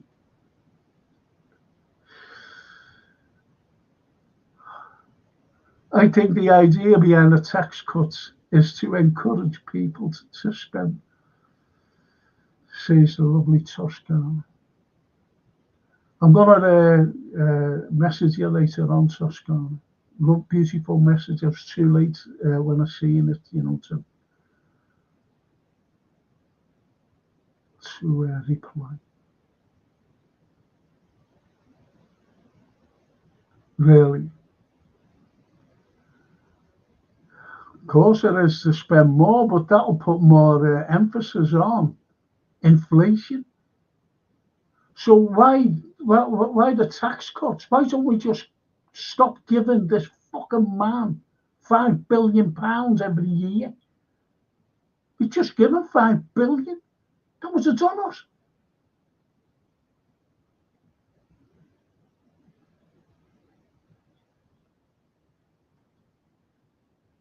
Terrible Toscan. Jochen.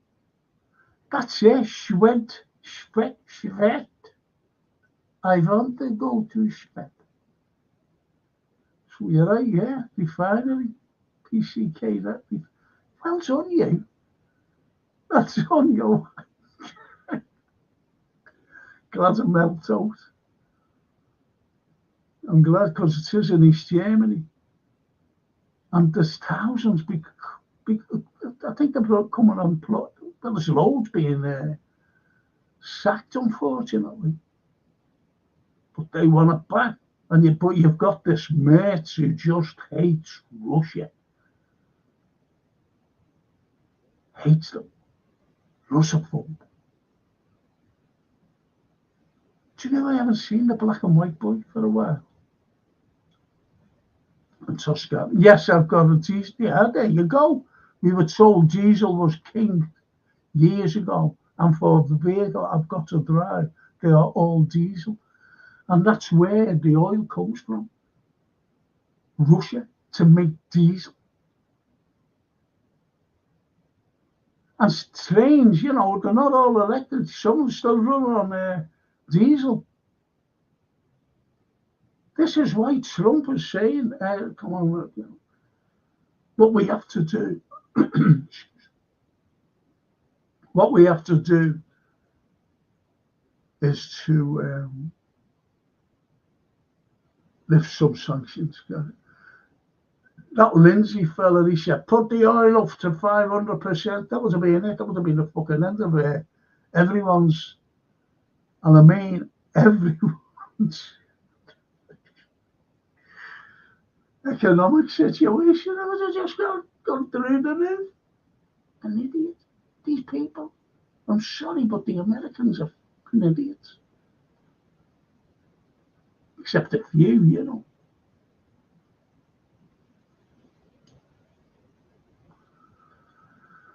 Except a few.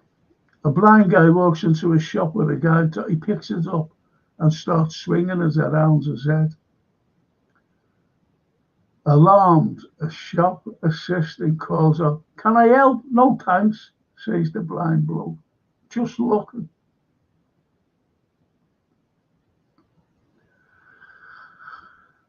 Fuck it.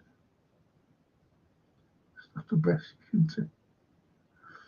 So I hope that made you chuckle. The infamous legendary Tommy Kittle. He said to me and said, he said, just before I come on, she's got a phone call from the wife. She said, "I've had to leave the car out. I've had an accident." He said, "Well, where's the car?" She said, "The bottom of the Thames."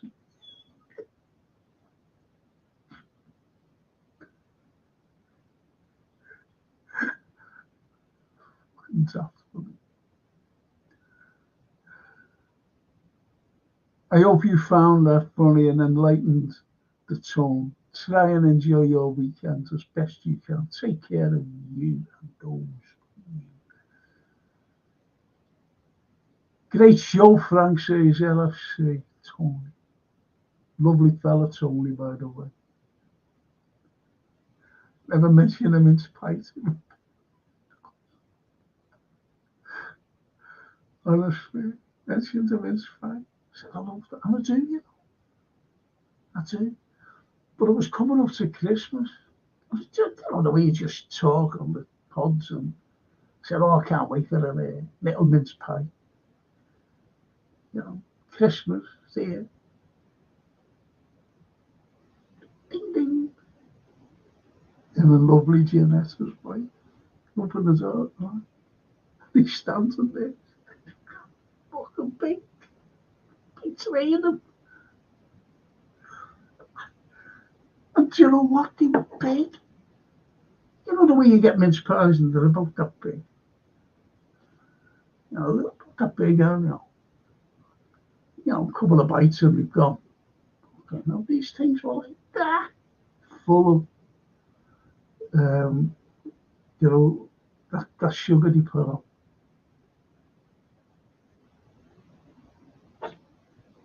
That's a breeze, so I was having them until after Easter.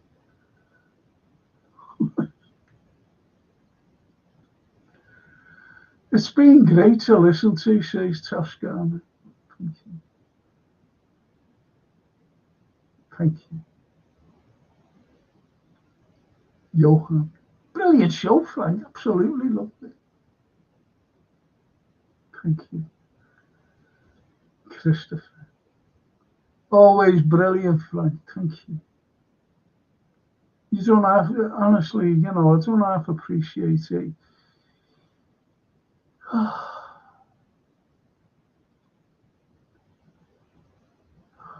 Bella, I definitely loved it. Thank you, Bella.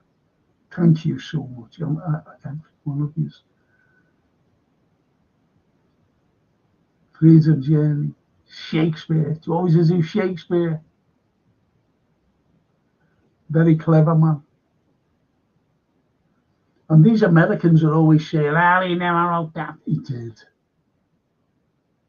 Shakespeare done it all.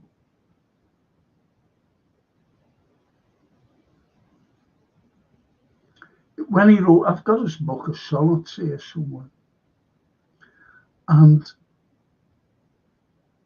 when he wrote the sonnet, he was writing to a lady, His sonnets were for the lady. And then he realised, but he never ever mentioned them. Another poet came in, fancied the Dark Lane. And anyway, she chased him, this other poet.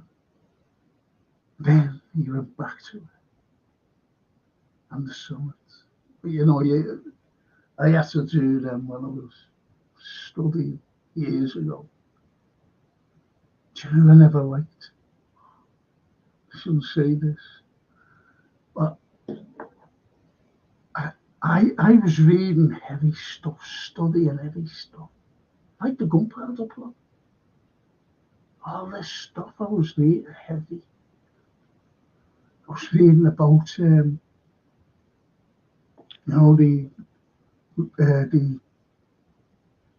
1789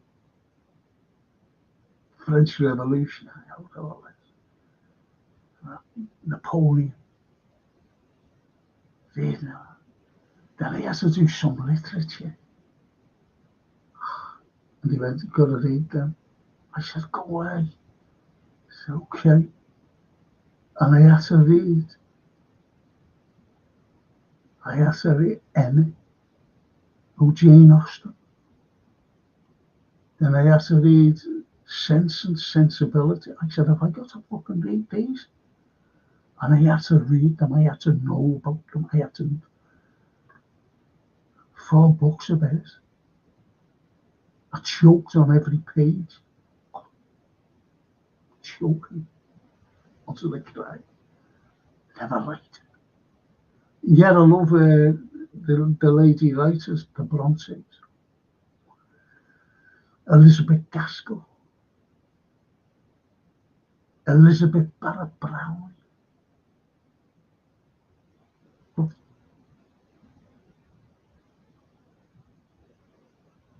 Mary Wollstonecraft.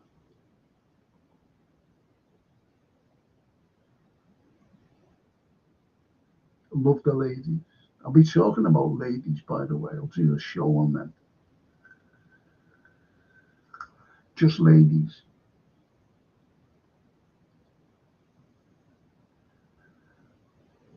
Lots and lots of red flags.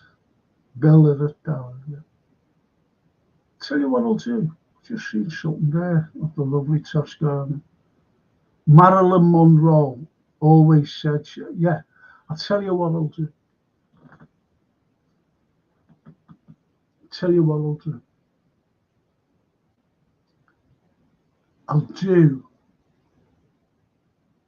you know the way I finished early here? A quarter of an hour to go. Right? About Elizabeth. I'll do Marilyn Monroe.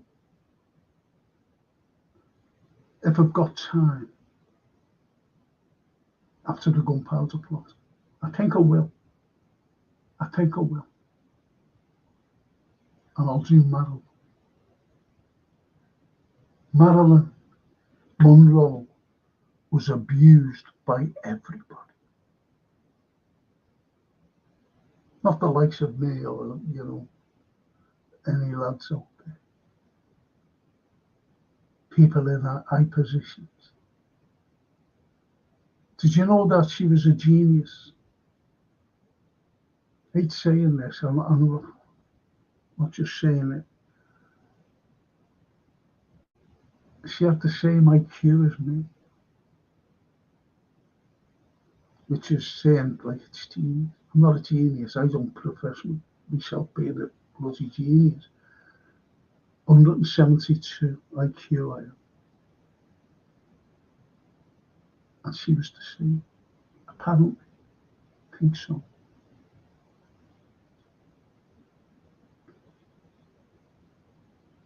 But yeah, I'll do Marilyn. Definitely. Definitely.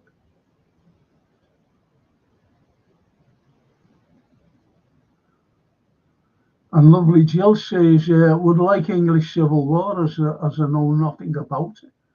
I'll do that. I'll do that.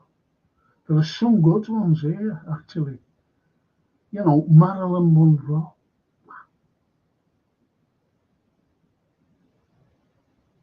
Beautiful lady who was abused.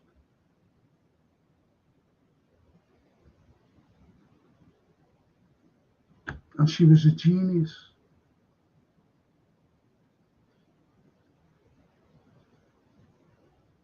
Martin Luther King says Bella Italia. They had to shut him up. James Earl Ray.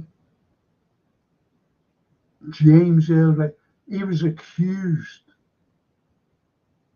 of assassinating on the balcony of his hotel.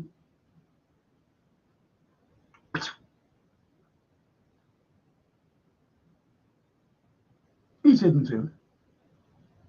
You'll be surprised he did. Very surprised. Why would James Earl Ray do it? He said that. And it goes back to JFK and Lee Harvey Oswald. He said, I'm a patsy. Which he was.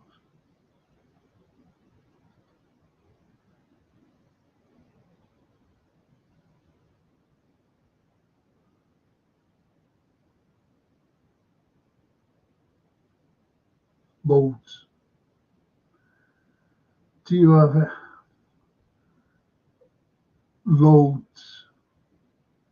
I love doing them.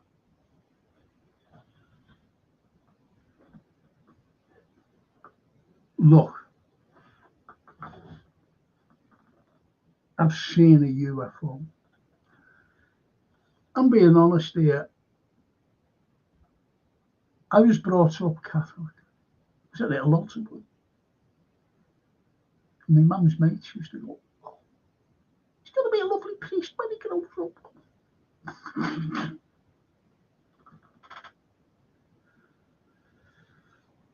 Keep the ladies away. Honest. Anyway, shouldn't have said that, should I? I used to eat the hot cereals, and I was in France. And what I seen changed me whole outlook in life forevermore.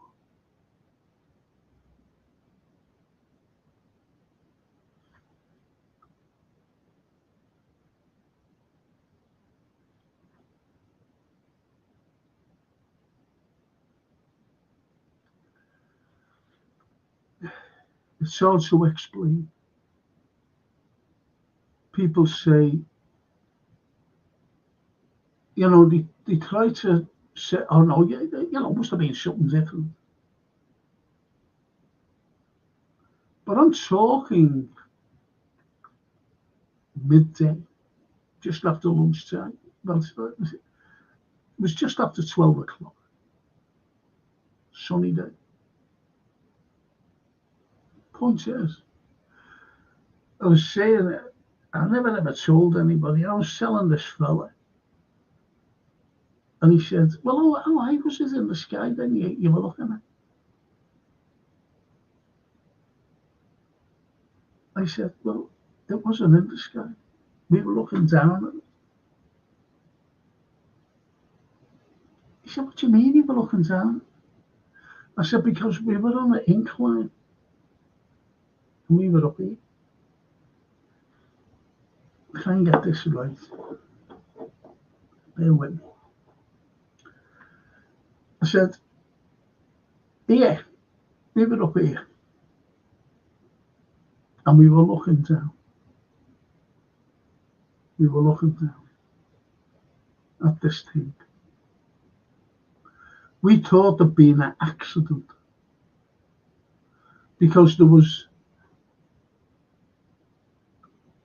caravans being pulled, there was cars just with families in, and camper vans. I'd never seen a camper van before. It was like, there was motorhomes, and there was a few of them, and they were all at the top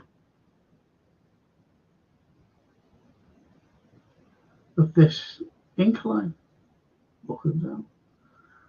We got out the car, me and the lads,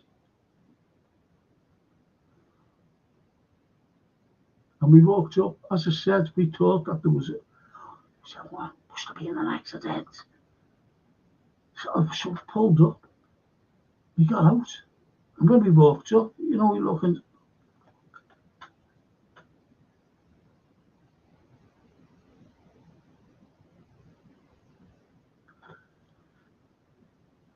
We were on our way to Perpignan. Went every year. France.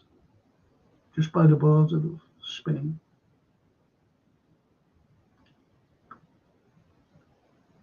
And when we got in the car, no one was saying anything.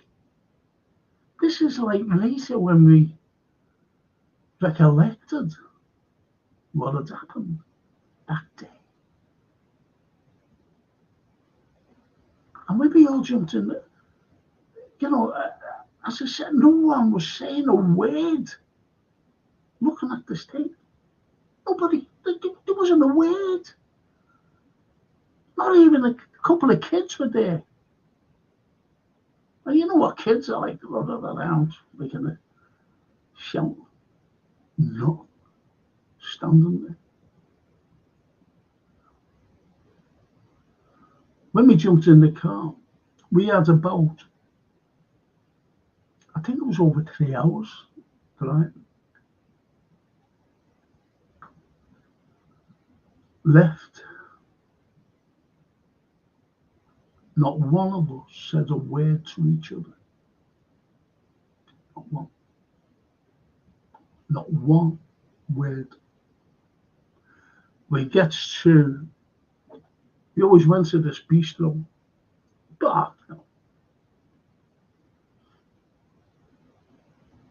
and he knew us from a couple of years previous, the last year.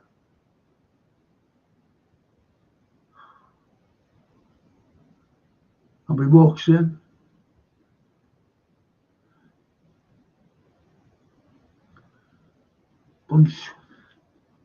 Bonjour, monsieur. Would you like a drink? He's made up to see us. And there was this Chris fella, posh fella, very posh, English, from Newcastle, well, outside Newcastle, but very posh. He spoke like that. And he said, can we have 5 beers, please? I think the fella, It was Maurice. Maurice, you know, the fellow who owned the place. Typical French fella, you know, with an apron around his thing. Brought the beer over. And we started talking. They were the first words spoken. 5 beers. And then we started talking about why we were silent, we'll never know.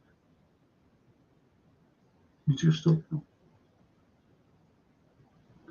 And that got me interested in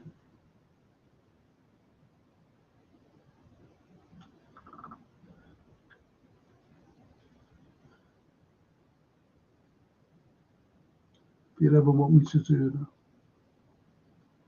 I'll do it. You know, when I have problems, I don't know how to manage. I look at the sea and it keeps going regardless of what's happening to anyone. So it makes me keep going.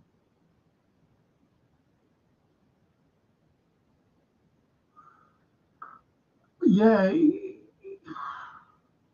we all have something to look at or something to think about. And that's the way you've got to go, Gio. We all have something to hang on to. Johan, I don't believe they landed on the moon, mate. Says that up there.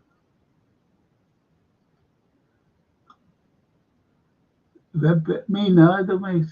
The whole thing is shady.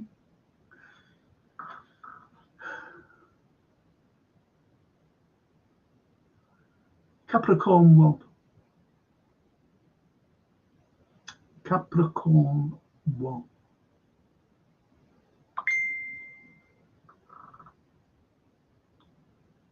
Capricorn 1. Think about that.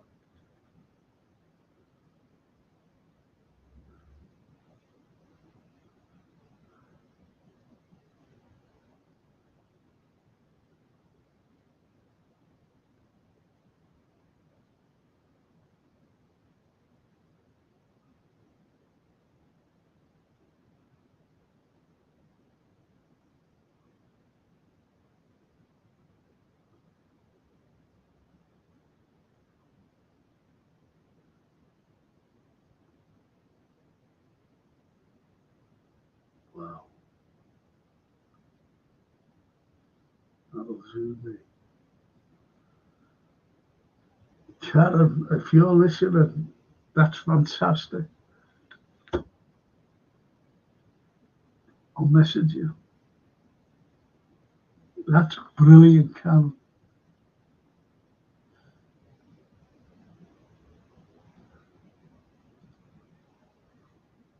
Capricorn 1, boys.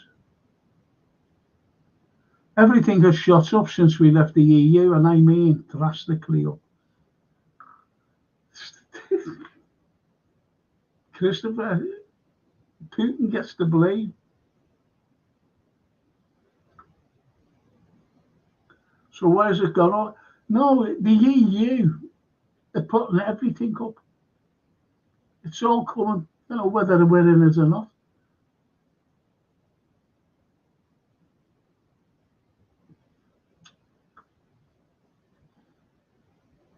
It'd be worse if we were in it. Worse. Sorry, I missed lots. I will leave. I will eat. Well, I'll listen next time. Oh, are you going? Oh. Good night, Bella the Tower. Buonanotte. Buonanotte. Cowards die, mate. Cowards die many times before their deaths. The valiant never taste of death but once. The valiant never taste. Some quote that. Tosca, great choice.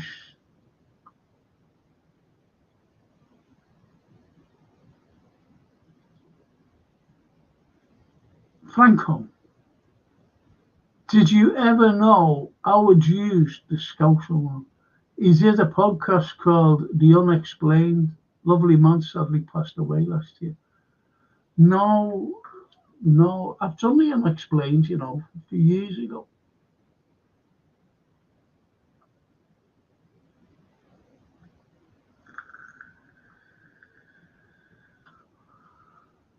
I've done The Unexplained.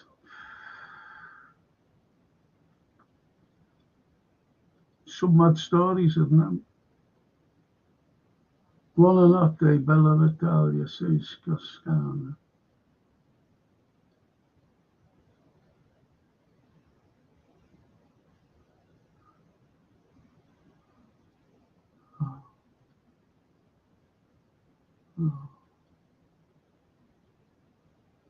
Evening, Professor Don Franco. Hope you're well. IBR, you're late as well. Even honestly, it may as well to see you at IBR. Honestly.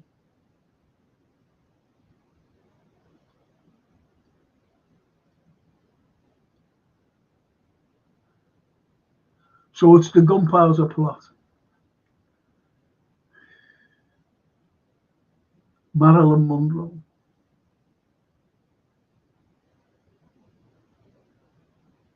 I'll do the moon landings. Or, when you say that, you say, I'll do the moon landing.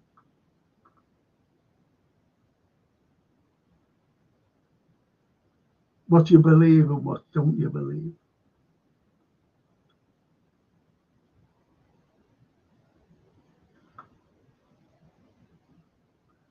Before I go, just be quick on this. What's the most unbelievable thing that you don't believe in? And don't say God or anything like that. People who go, I don't believe in these things here. Lots of people do. Lots of people do.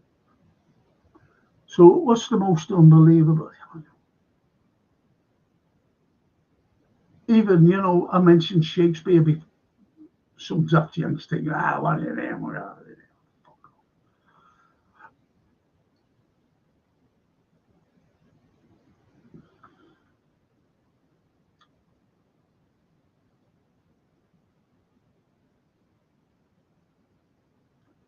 My messages are taking about 10. Don't worry. You see about a pair of. Don't worry, Jill, please stop it. Don't worry. Don't worry. Because I have to go right down, you see. The fact no one has gone to the moon since everything, says IBO. They've got to go through a belt, a radiation belt.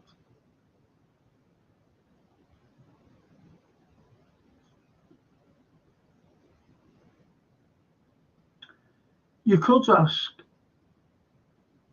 with the, do you remember the shuttles? They were great.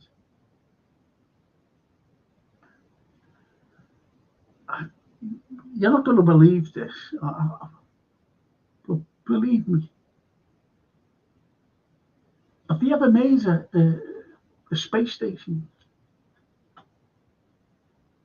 They have to rely on the Russians. Believe it or not, the Russians are so far advanced than the Americans.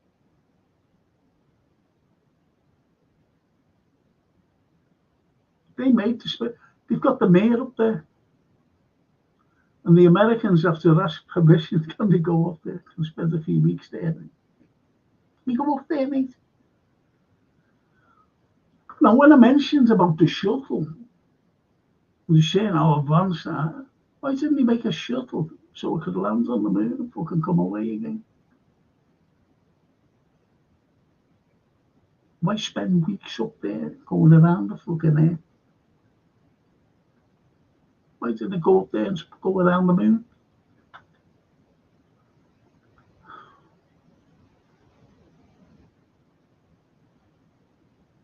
There's loads.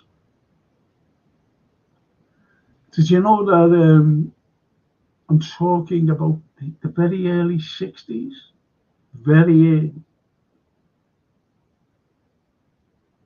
And the Russians landed on Venus.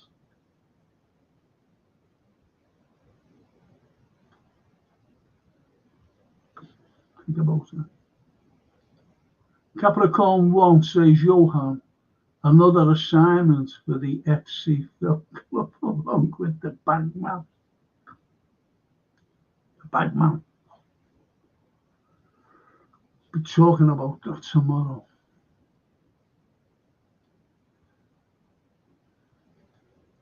IBR green energy is pushing everything up as billions are spent on subsidizing the industry and we pay for it. Yes.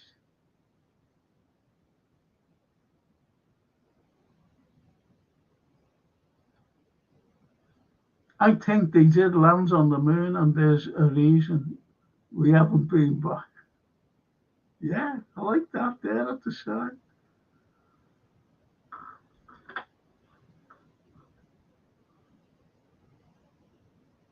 The Chinese, this is only, I think it was last year. The Chinese sent a probe to the moon. And it went to the dark side of the moon. And it took pictures. We never see the dark side of the moon. And these took pictures of it. I forget what area it's set up. Doesn't matter, to be honest. But they took pictures, never doubt. And they said they found something there. And they won't show. It's not like, do you ever remember on Mars when they took a picture of that mountain and it looked like a human face? Remember that? Well, it's a lot more significant than that. Not a blurry image you're in. Not a blurry image. It's like you looking at me now. No blurry images. Albeit, I think you'd love a blurry image of me.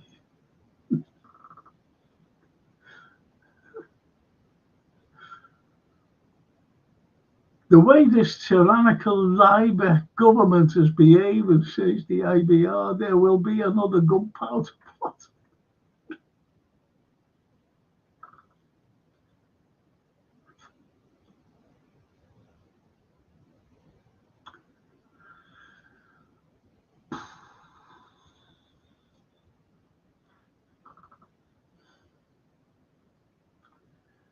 It's shocking what we're going through. I believe in God and extraterrestrial life, but don't believe the earth is flat. Freedom and Jerry. Got news for you, Freedom. I say 2 prayers every night. Every night.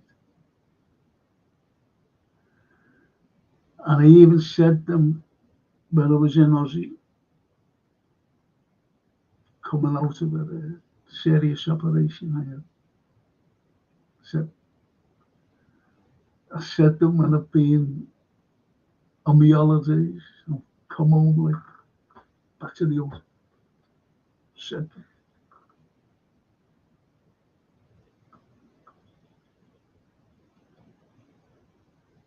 I don't believe we are truly free when people get locked up for protesting a genocide. Freedom is fragile.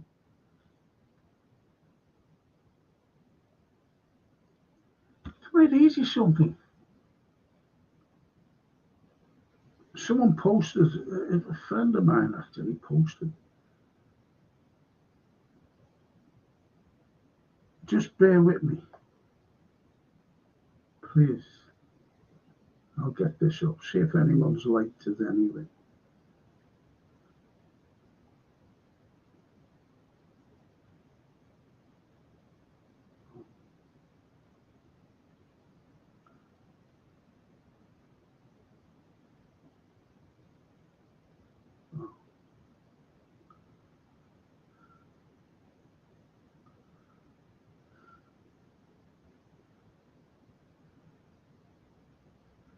Let's see.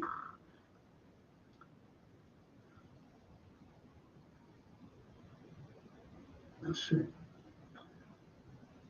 Bear with me on this, boys and girls. Because I did comment. Where is it? Yeah, there it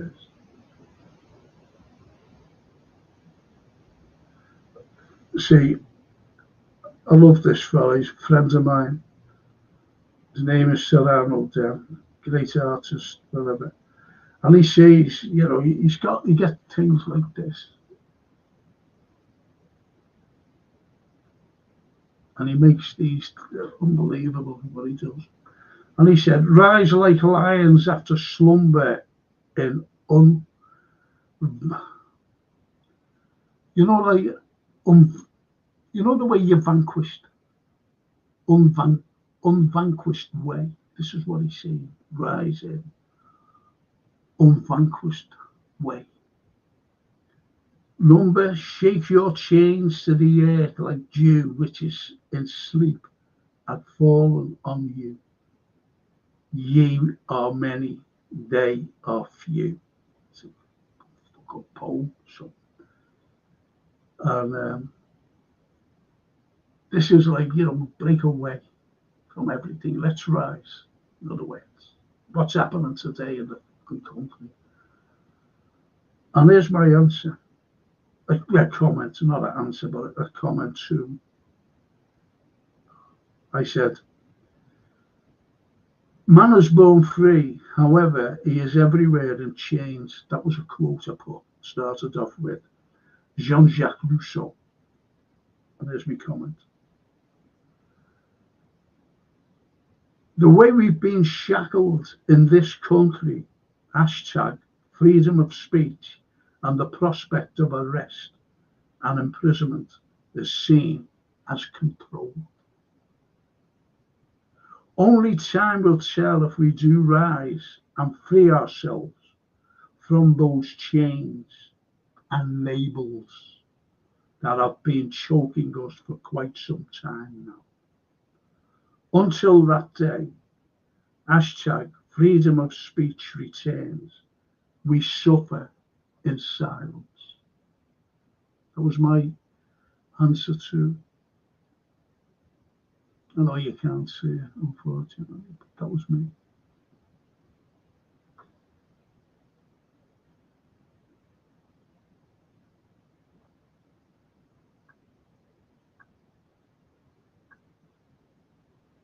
And it's sad, the way we are. It really is sad the way we are. The way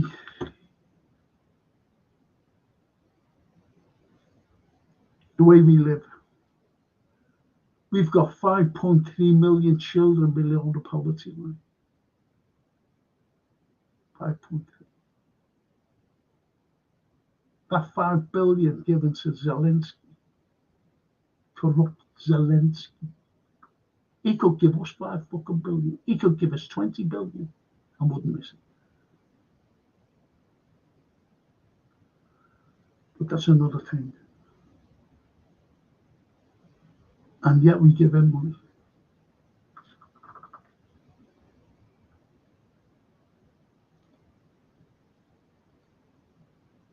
I agree with the IBR Stella. They have much more advanced tech now, but can't get there again.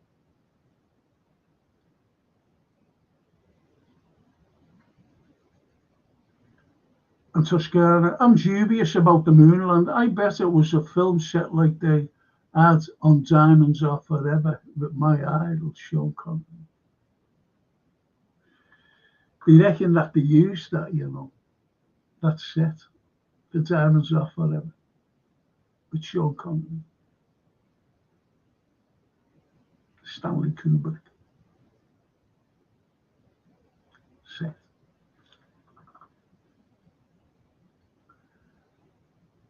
Pak Hong Chan. They found a Chinese restaurant and they turn up.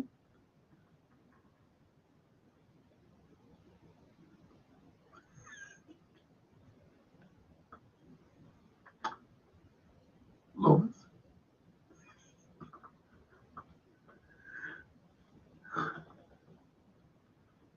That's just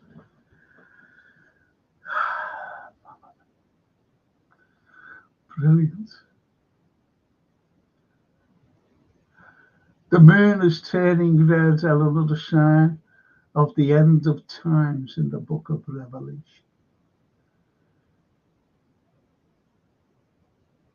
End of time. There was a film, wasn't it, as well, by Big Arnie?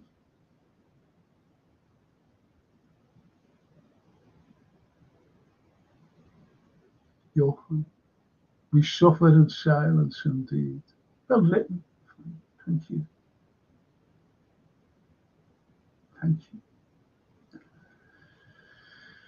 Thank you, Frank and Legends in the chat for another great stream. Congratulations, Frank, on 1K. Go away. Have I? Really? Take care, everyone. Have a good night. Love to you all. You'll never walk alone. Isn't that lovely? I wouldn't want to go back into the EU, I was at avid remaining. Nay. Until I got to know those. Okay, now. Thank you, Johan. Christopher, we haven't left the EU. We're still under the same, some of their rules. Of course, we are. A lot of them, really. Yeah, of course we are.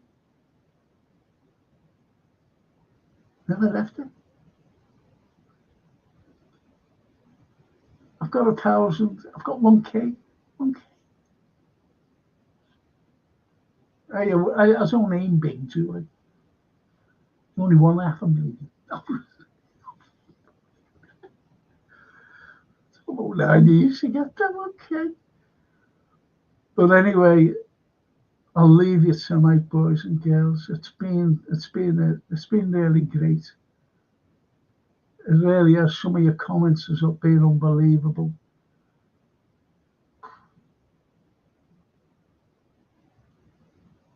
Freedom. 1K, congratulations are in order. Thank you.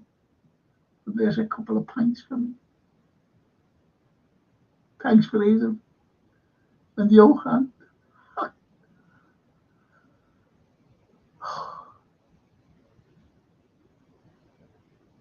Thank you.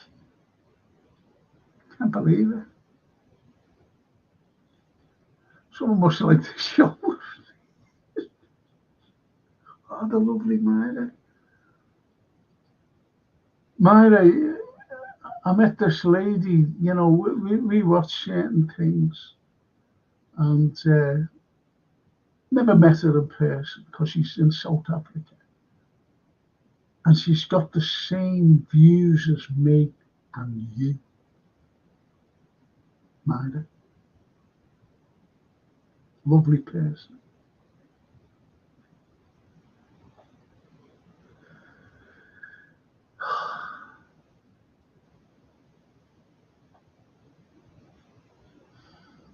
And as she says, take care, everyone.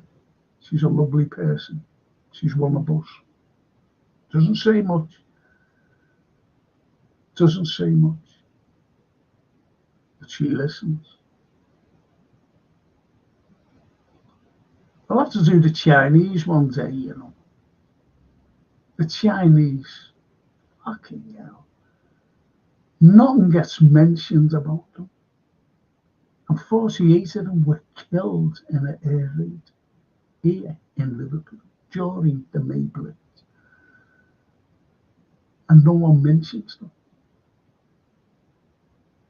Our Chinese. They're the first ethnic minority to come into Liverpool and set up a community. I always get mixed up with the bloody dates though.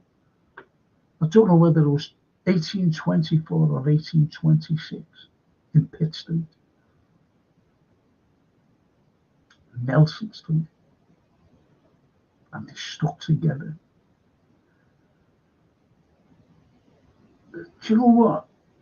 You know, people moan about people, don't they? No one's ever moaned about the Chinese. Not one. Never heard it. And I'll bear against some racist people, believe you me.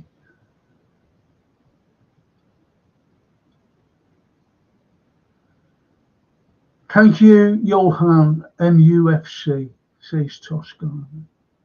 You've been so respectful for our Diogo.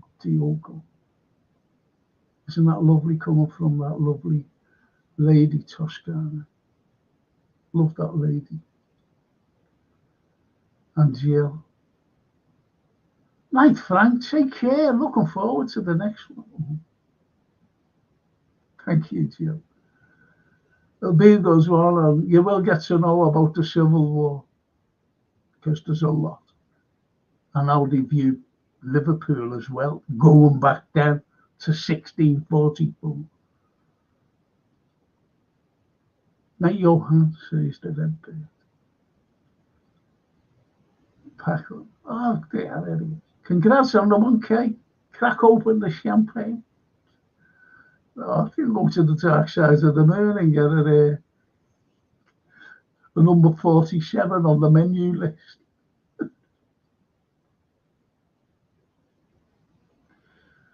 Oh, the red birds would admire it. IBR. Take care, Professor Don Franco. I'll listen from the start of this show.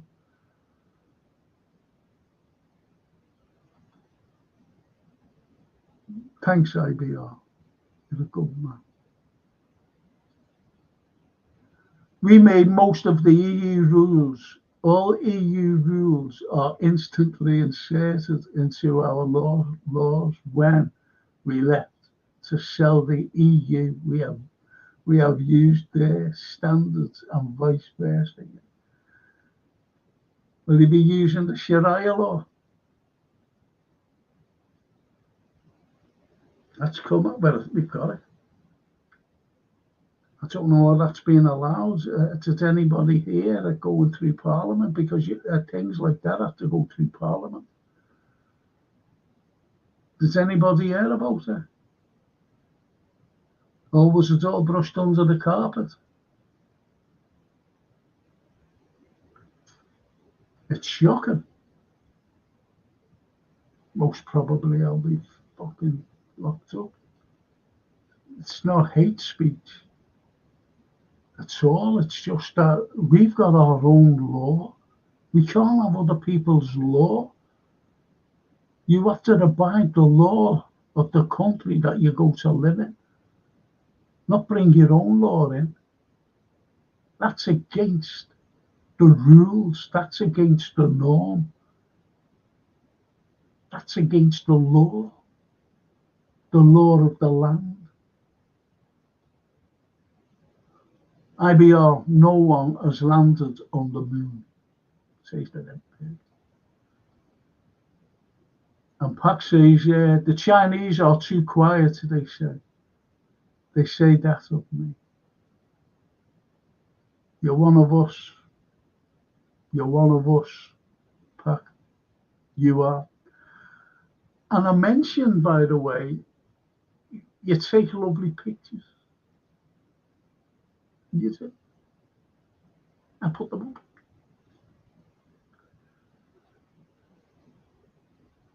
Lovely Myra. Saying to that to them too. To the IBR and the red bird. And to the red bird says the IBR, I agree 100%. The red bird, Christopher, facts bro.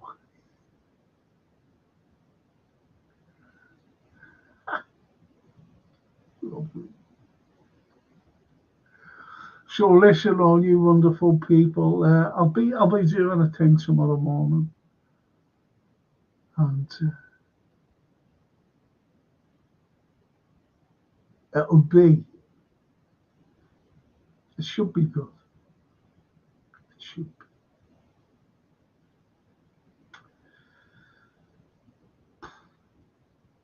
But we won't forget Diogo tomorrow, who's being put to rest. We won't.